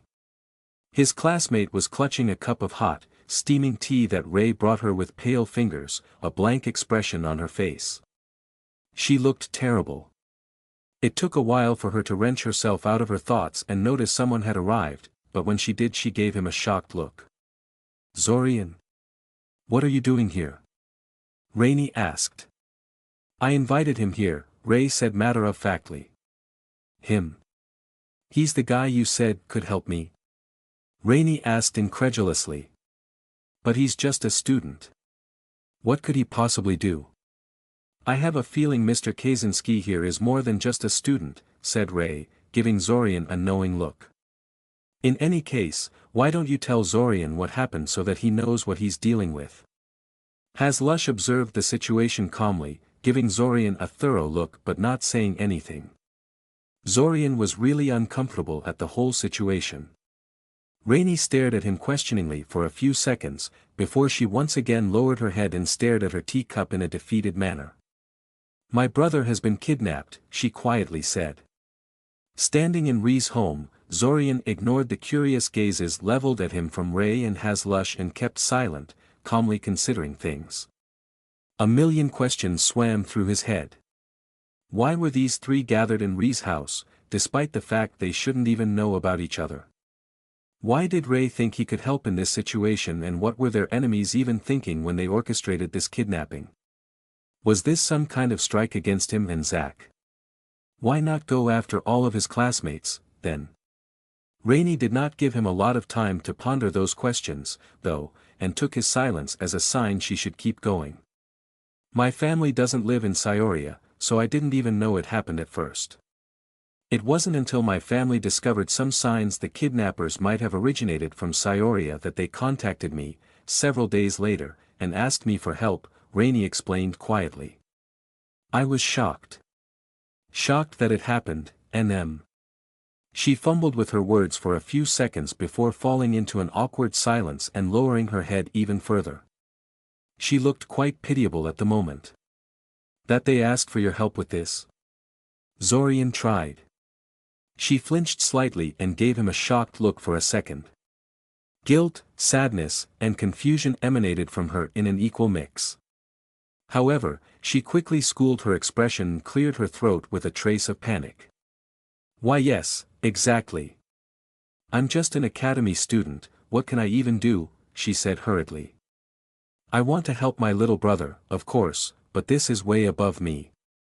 So I contacted the police about it and they eventually pointed me at Detective etc. here, who agreed to help. And here we are, I guess. She took a deep breath after finishing her explanation and gave Zorian a disbelieving, but slightly hopeful look. No offense, Zorian, but I'm still not sure how you can help me with this.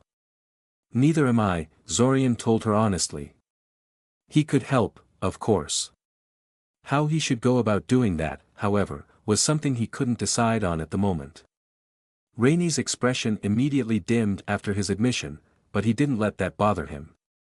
He couldn't ruin all their plans just to assure her everything would be all right. He glanced at Ray and she glanced back at him, completely unconcerned with whether or not she had judged him wrong. What exactly gave her the confidence that he was someone who could make a difference here? No matter how he racked his head, he couldn't figure it out. You're pretty calm about this, has Lush commented from the side, giving him a shrewd look. Panicking wouldn't help anyone, Zorian commented, unconcerned with the veiled accusation. That wasn't enough to prove anything.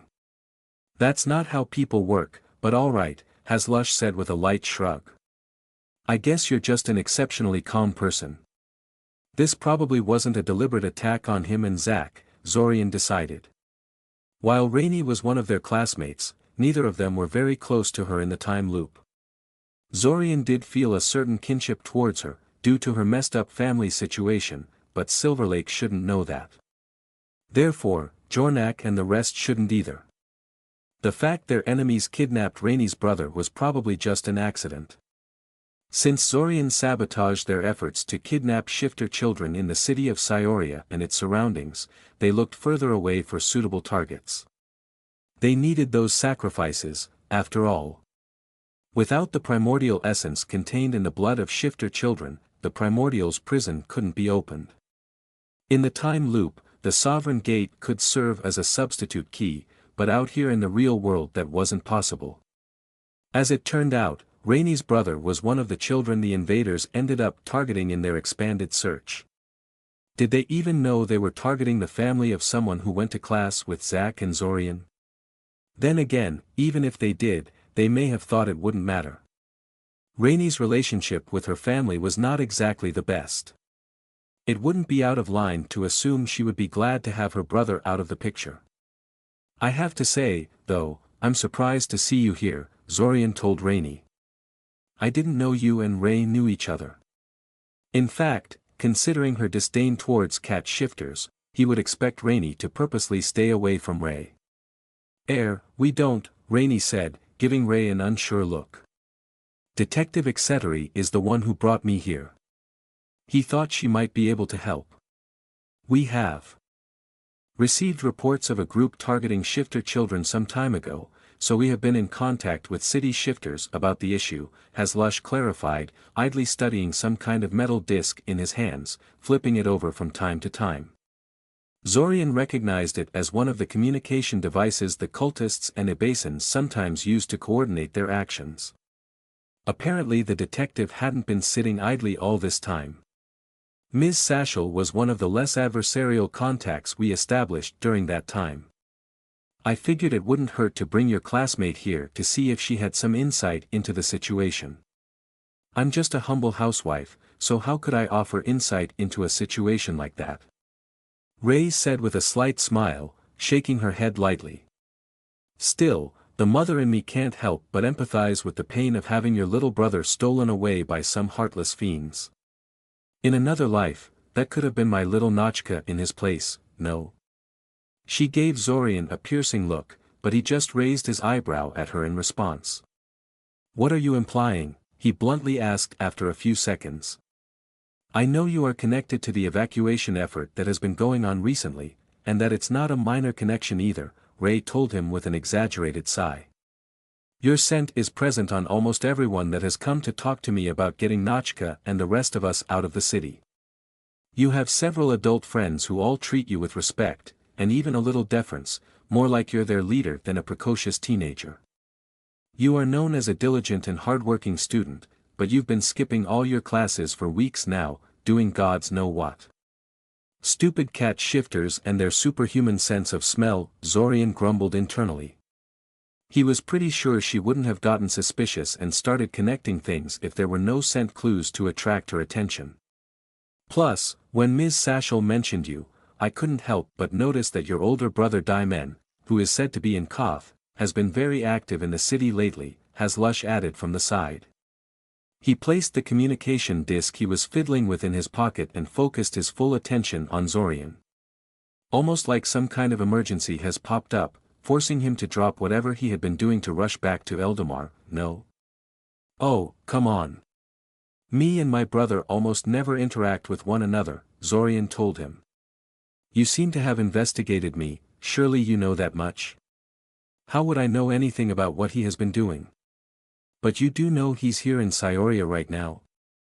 Has Lush pressed? Of course. He dropped by to let me know he's in the city. It's just common courtesy.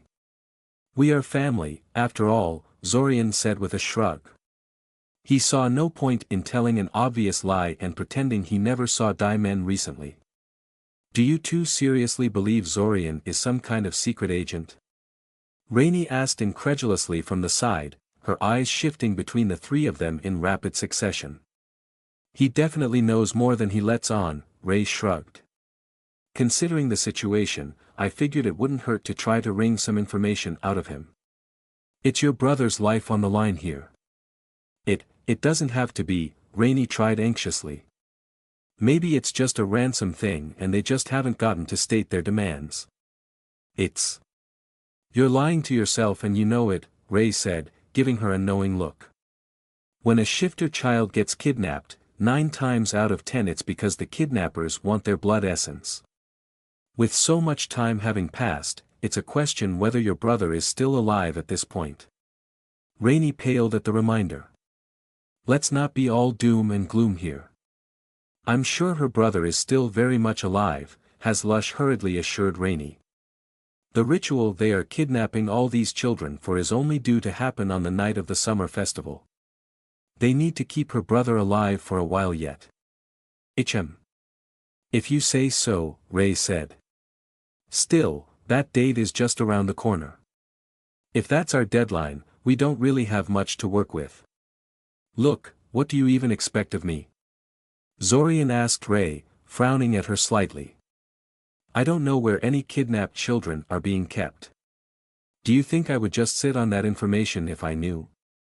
It wasn't like Zack and Zorian didn't try to sabotage the primordial release ritual by denying the invaders the needed sacrifices. The problem was that they couldn't possibly round up every shifter child on the continent and hide them away no matter how thorough they were. Their enemies could always throw a wider net and go after some shifter community that Zack and Zorian didn't even know about. Jornak had spent decades preparing for this. Zorian suspected the power-mad lawyer would have found the needed sacrifices no matter what they did. Of course, if Zack and Zorian could locate the place where the shifter children were being kept, he was all for launching a rescue operation. Without the needed sacrifices, Panicseth couldn't get free, which would be an automatic win in a sense. It would be worth it to trigger the final battle before the summer festival if they could inflict such a critical blow on their opposition. The problem was that Zorian genuinely had no idea where Rainey's brother could be held. It could very well be that those children were being kept on Ulquin-Abesa, Koth or some other distant place. They could be anywhere on the planet, so finding them was like searching for a needle in a haystack. I don't know, Ray admitted. I know you're involved with this somehow, but I don't know in what way. Maybe you really can't do anything for poor Rainey here, but I'm hoping you can. I know she thinks I'm just a scheming, skulking cat, but I really do want to help her. What? Rainey protested. I don't. It's fine, Ray said with a chuckle, gesturing with her hand towards Rainey to quiet her down. I get it. There's too much bad blood between our peoples to let go on a whim. And I get why Zorian here is feeling defensive and denying everything. I suppose it must feel like I led him here into some sort of ambush. Didn't you? Zorian asked, raising his eyebrow at her. No, well, yes, I guess I kind of did, Ray admitted. But considering you've been less than honest with me these past few weeks, I think you should be able to stomach a little underhandedness. Zorian opened his mouth to defend himself, but she raised her palm to stop him. I understand, Ray said. I'm not angry with you. You wanted to get your sister's friend and her family out of danger, but you didn't want to reveal your secrets. I would have probably made the same choice in your place. I'm just curious, was our first meeting really an accident? Yes, Zorian said easily. From a certain perspective it was true. I'm not terribly social. If my little sister wasn't such a giant busybody and insisted I accompany Nachka to her home, the idea would have never occurred to me. Getting Nachka's bike out of the river so she could stop crying would be enough for me. Oh, is that what really happened? Ray laughed. You know, Nachka later told me a bunch of mean boys were trying to take her bike away from her and you chased them off and then escorted her home in case they came back. Oops. He should have synchronized stories with Nachka, apparently. He didn't think it was a big secret. Of course Nachka's version is the correct one, Zorian assured her. Don't mind my earlier ramblings, I just got confused for a moment. Sure, Ray said indulgently. It was very heroic of you to defend my precious daughter from random ruffians like that. For a while, Hazlush and Rainey watched them curiously as they talked, not interrupting their interaction. However, while Hazlush was a grown man and an experienced detective, Rainey was just a teenager and under a lot of stress at the moment. As such, she soon became impatient. You Zorian, can you help me with this or not? She loudly asked, impatience and frustration in her voice. Zorian stared at her for a second before opening his mouth to apologize and tell her he was just an academy student and that there was nothing he could do to help her brother. But then he shut his mouth and started thinking about something. It suddenly dawned on him that their enemies may have made a huge mistake when they kidnapped Rainey's brother. After a few seconds, he focused back on the red-headed girl staring at him expectantly and stared back straight into her eyes. You know what? He told her. I actually think there is something I can do. But I'm going to need your help. Hazlush silently leaned forward, his lazy-looking posture shifting into one of alertness. Me? She asked, taken aback. She shifted in her seat uncomfortably. But I'm just an academy student. So am I, Zorian told her. Here's what we need to do. In the port city of Luja, there was a small abandoned warehouse. It was a dark, uninviting place. The walls were moldy and crumbling, the floors were full of rat droppings and glass shards from broken bottles, and the windows and doors were crudely barricaded with wooden boards. There were a number of such places in Luja, as it was a large port town where trading companies were starting up and going bankrupt on a regular basis. Most abandoned warehouses would eventually find a new buyer and be fixed up into usable condition, but it wasn't unusual for places like this to stay unoccupied for months or even years as old owners tried to hold on to them in hopes of getting a better price later. As it happened though, this particular place held a dark secret.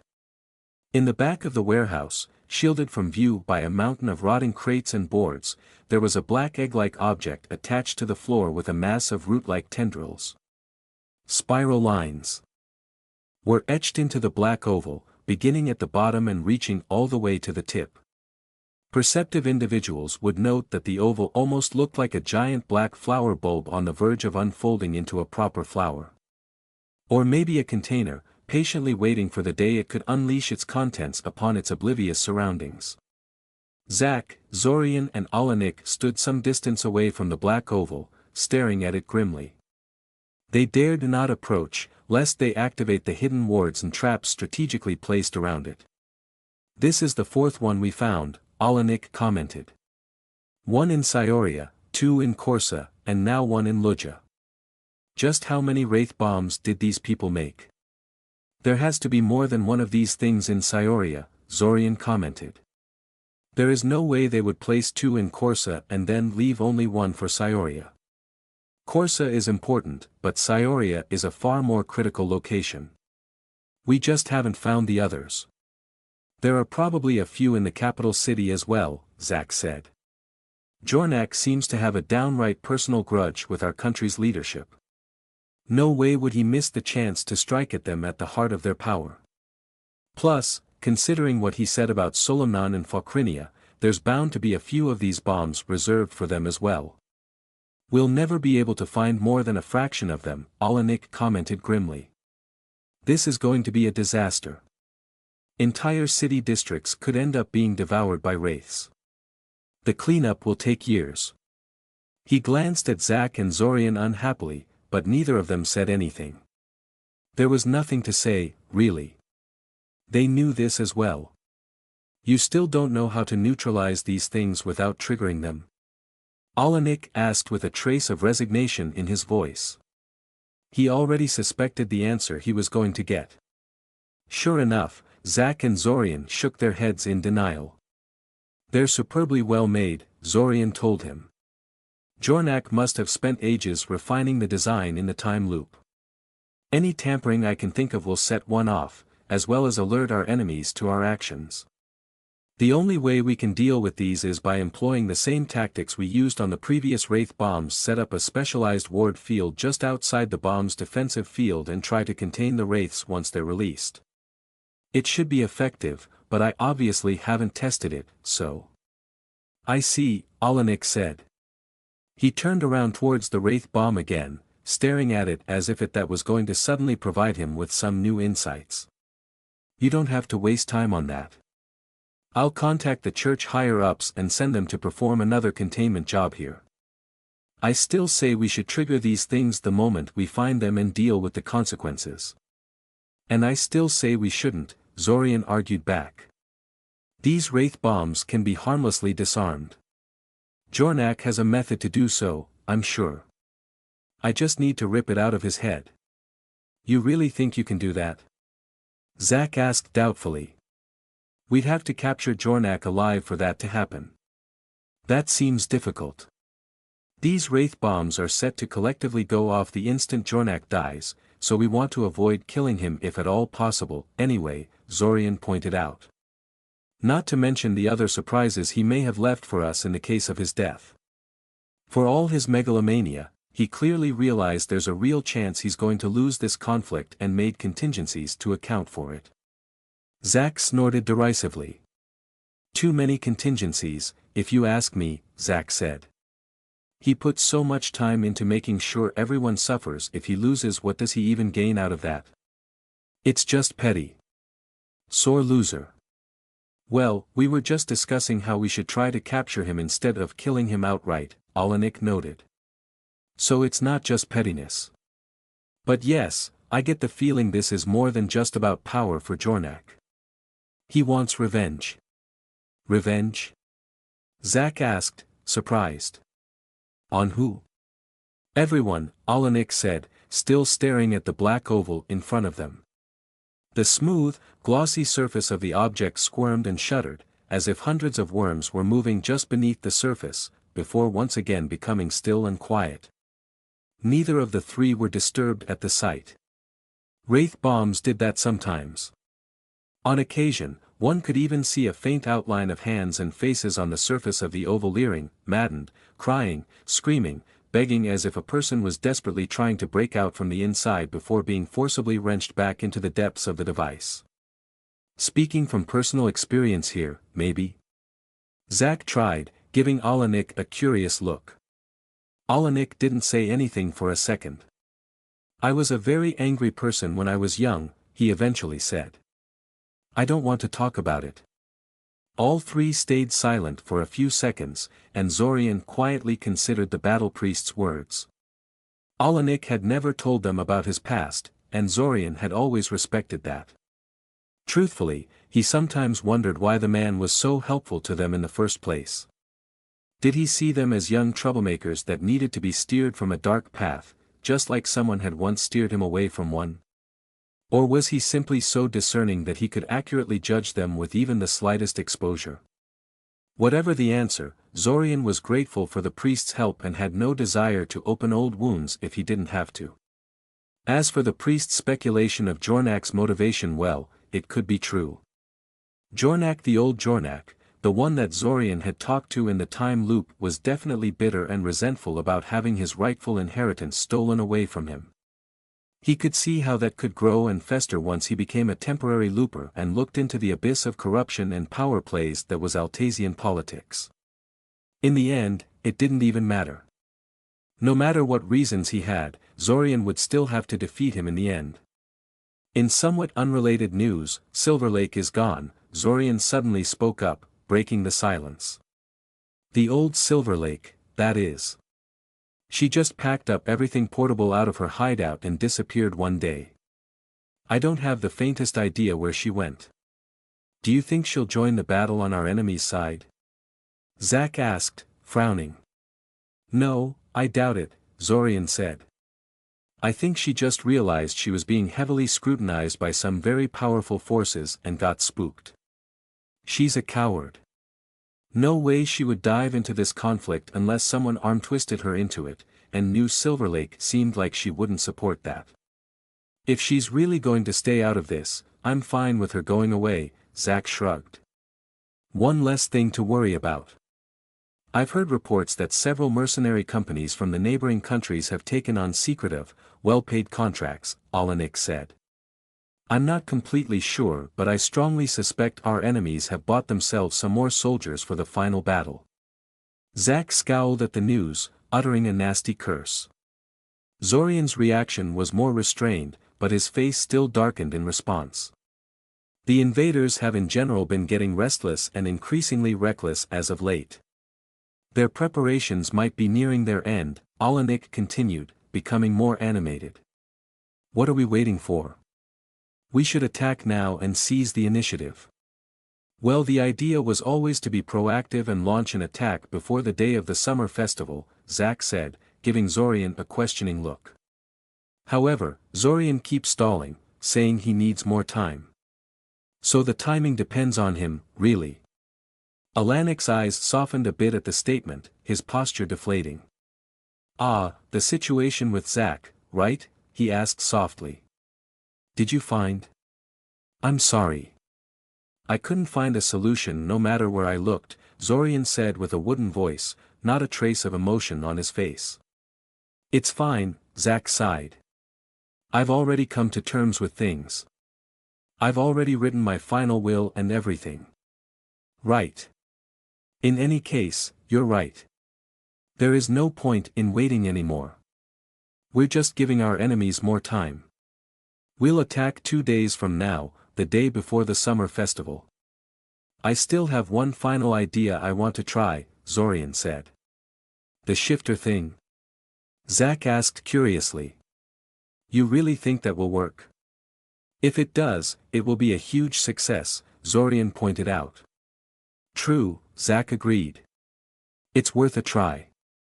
Just outside of Scioria, there was a spherical ritual room made by Zorian and his simulacrums.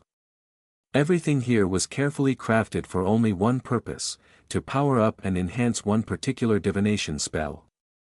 All of the walls were densely packed with complicated series of lines and endless rows of cryptic sigils, all made from precious metals and rare alchemical materials. The ground was etched with no less than 6 blood-red magical circles, and in the center stood a small golden cube with a seemingly mundane pottery bowl. Hundreds of tiny white stars hung in the air, illuminating the space. These were actually tiny dimensional gates that connected the room to various places in the country and beyond. Every place that was likely to house the kidnapped shifter children, in Zorian's opinion. Currently the ritual room contained Rainey, Hazlush, Ray, and 3 of Zorian's simulacrums. 2 simulacrums were disguised as adult mages, grim and silent, and were here for the sake of pretending this was a secret government operation, rather than something Zorian set up himself.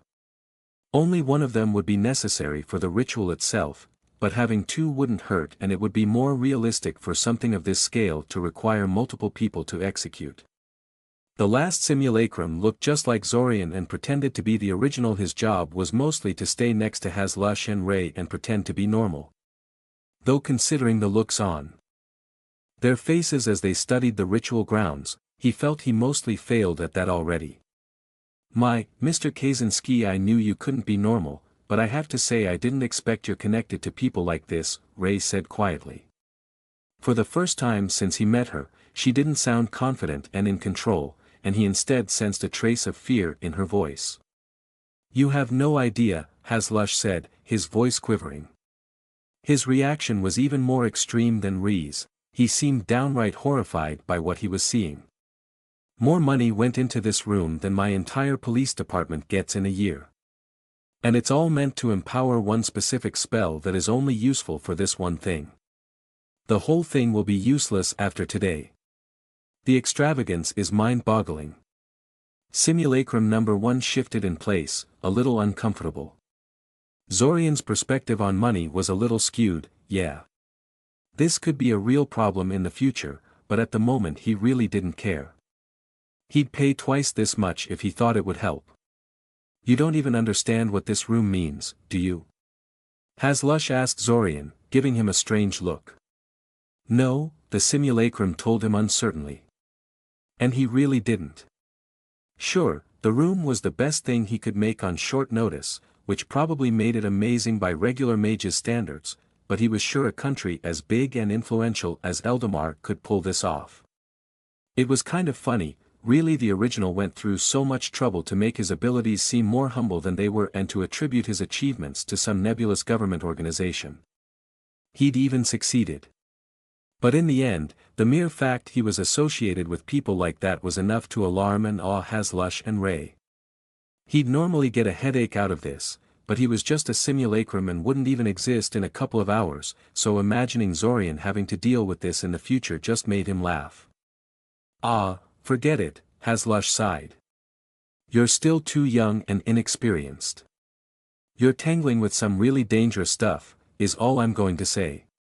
Don't I know it, the simulacrum mumbled. Rainey, on the other hand, was currently sitting in the middle of the ritual room, next to the golden cube and the bowl, taking deep breaths to calm herself. She was chanting some sort of song to herself in a language Zorian's simulacrum couldn't recognize. It was probably the language of her tribe.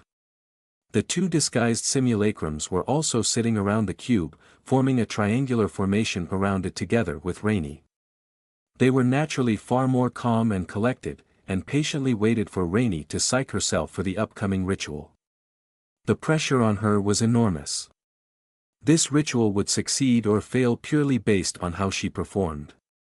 Simulacrum number 1 was certain his fellow simulacrums would perform their part of the ritual flawlessly, but the core part of the divination ritual was something only Rainey could do because it was her brother they were trying to track down with the spell. Divination spells were more effective the more they had to work with. In case of tracking spells, the caster needed something connected to the target. A personal item, a drop of blood, things like that. They were even more effective if the caster was personally connected to the target in some way, if they had personally spoken to the target at some point, if they were friends with them, or if they were married to one another. As far as connections go, though, there were few things more potent than being literal family, parent and child, brother and sister. And more potent still was to use literal blood magic to form a resonance between their common bloodline. Finally, there was the primordial essence that existed in the blood of every shifter. Rainey was already a teenager, so most of that primordial essence was gone, integrated into her body and soul. However, traces of it should remain still. Zorian had spent quite some time with the leaders of the cult of the World Dragon, studying their method of releasing Panicseth, and he knew how they used primordial essence to resonate with the one in the prison and act as a key.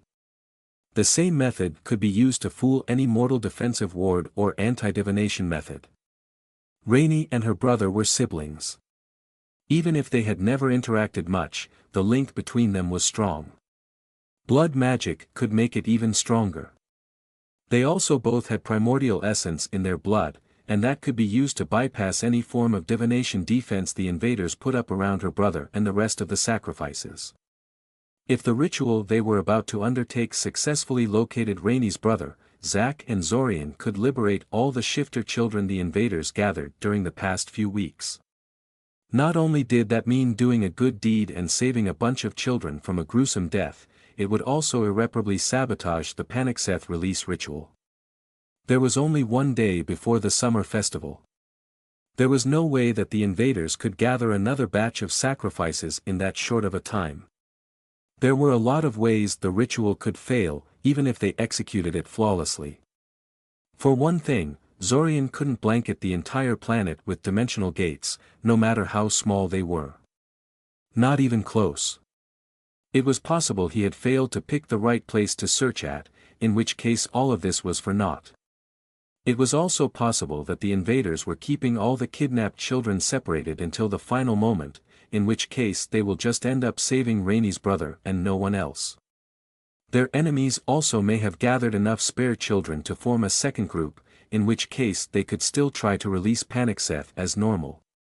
Zorian had a good feeling about this, though. This could work, he was sure of it. The only question now was whether Rainey was capable of doing her part. The necessary blood magic itself wasn't that difficult. Blood magic was famously easy to perform. Too easy, according to some.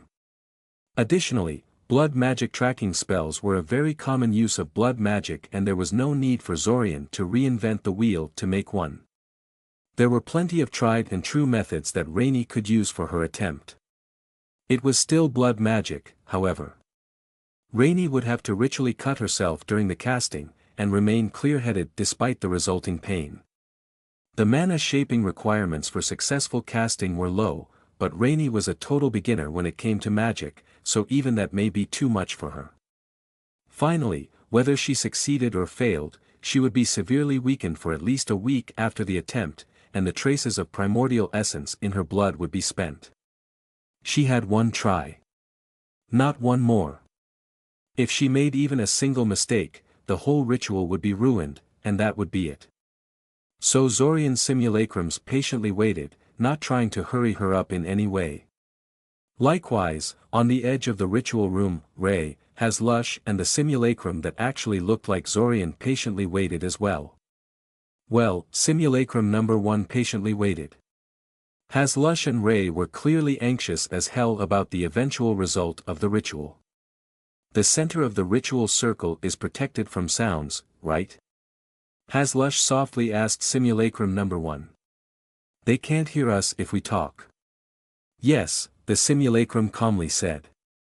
It's also protected against outside mana intrusion and the like. Unless you really go out of the way to make yourself known, you shouldn't be able to disturb them. Of course, simulacrum number 1 was always mentally connected with his fellow simulacrums and the original, but the two simulacrums participating in the ritual were too experienced and skilled to be distracted by something like that. What's up with you, kid? Hazlush complained, glaring at him slightly. Are you made of ice or something? I'm just naturally stoic, the simulacrum bragged, puffing his chest up proudly. It's okay, old man, you'll learn how to be as cool as me one of these days. Hazlush clacked his tongue at the response and no longer bothered to talk to him. I've looked into your classmate's family situation, Ray commented idly.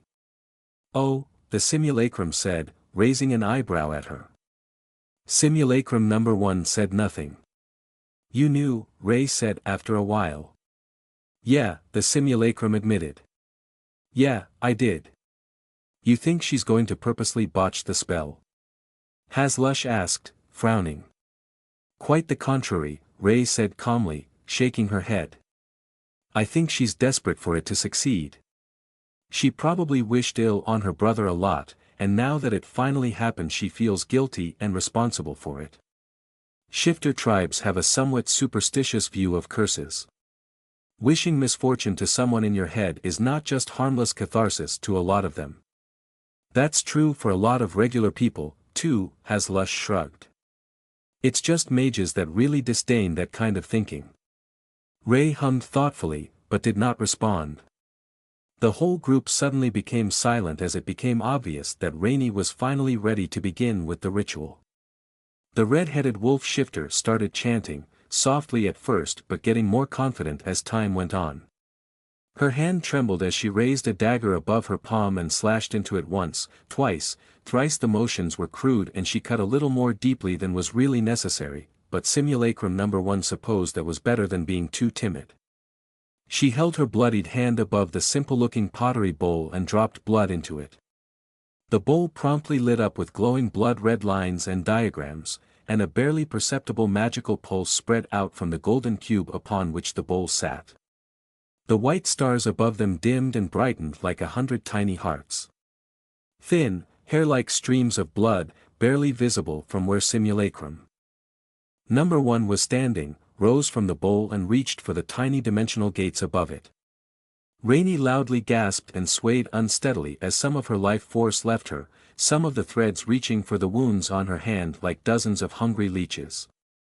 Overwhelmed by the pain and vertigo, she dropped her dagger and almost collapsed face-first into the bowl in front of her, but with the support of 2 disguised simulacrums and her own willpower she managed to retain consciousness. Gritting her teeth, she started slowly making gestures with her healthy hand.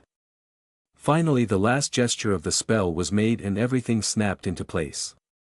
The dimensional gates floating above them shone with blinding light, forcing Lush and Ray to shield their eyes, and a flood of information entered the minds of the 3 simulacrums present.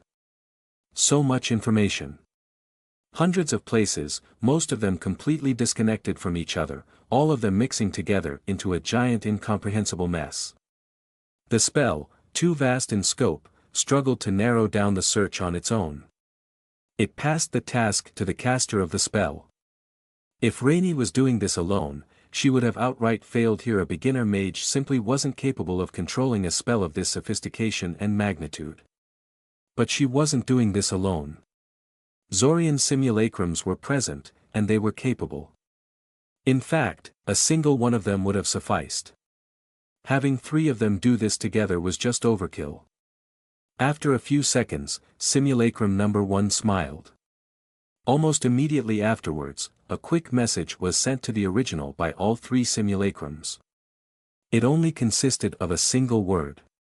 Success, simulacrum number 1 mumbled. Sitting next to a table full of battle maps, surrounded by Zack, Svim, Alanik and the rest of the members of their little conspiracy, Zorian suddenly became alert and cleared his throat to get the attention of other people in the room. They immediately stopped whatever argument they were having and turned to him. "We found them," Zorian said. "Start the attack." On a peaceful and sunny day, just one day before the summer festival, the city of Scioria suddenly went to hell. It was around noon when, without warning, dozens of places in the city suddenly launched volleys of magical artillery projectiles to some unseen targets just outside the city. These targets, almost as if they had been expecting something like this might happen, immediately responded with an artillery barrage of their own. In a matter of minutes, the city was burning. Numerous buildings had been partially or completely destroyed, and rogue fire elementals started wandering the city, setting everything they encountered ablaze. Neither of the 2 sides were done yet, though, and the exchange of magical artillery continued on for quite some time. Then the monsters came. Skeletons, war trolls, giant lizards, massive flocks of iron beaks, all of these came pouring out of the local underworld, spreading chaos as they went. A lot of these invading monsters met a grisly end, triggering hidden traps when they tried to move through upper levels of Scioria's underworld, almost as if someone had foreseen their invasion routes. A lot more were held back in the depths of the earth, fighting some unseen enemy beneath the city. But even the fraction of the forces that reached the surface was nothing to scoff at. The final battle had begun. Soon, the leaders of the two opposing forces would clash as well.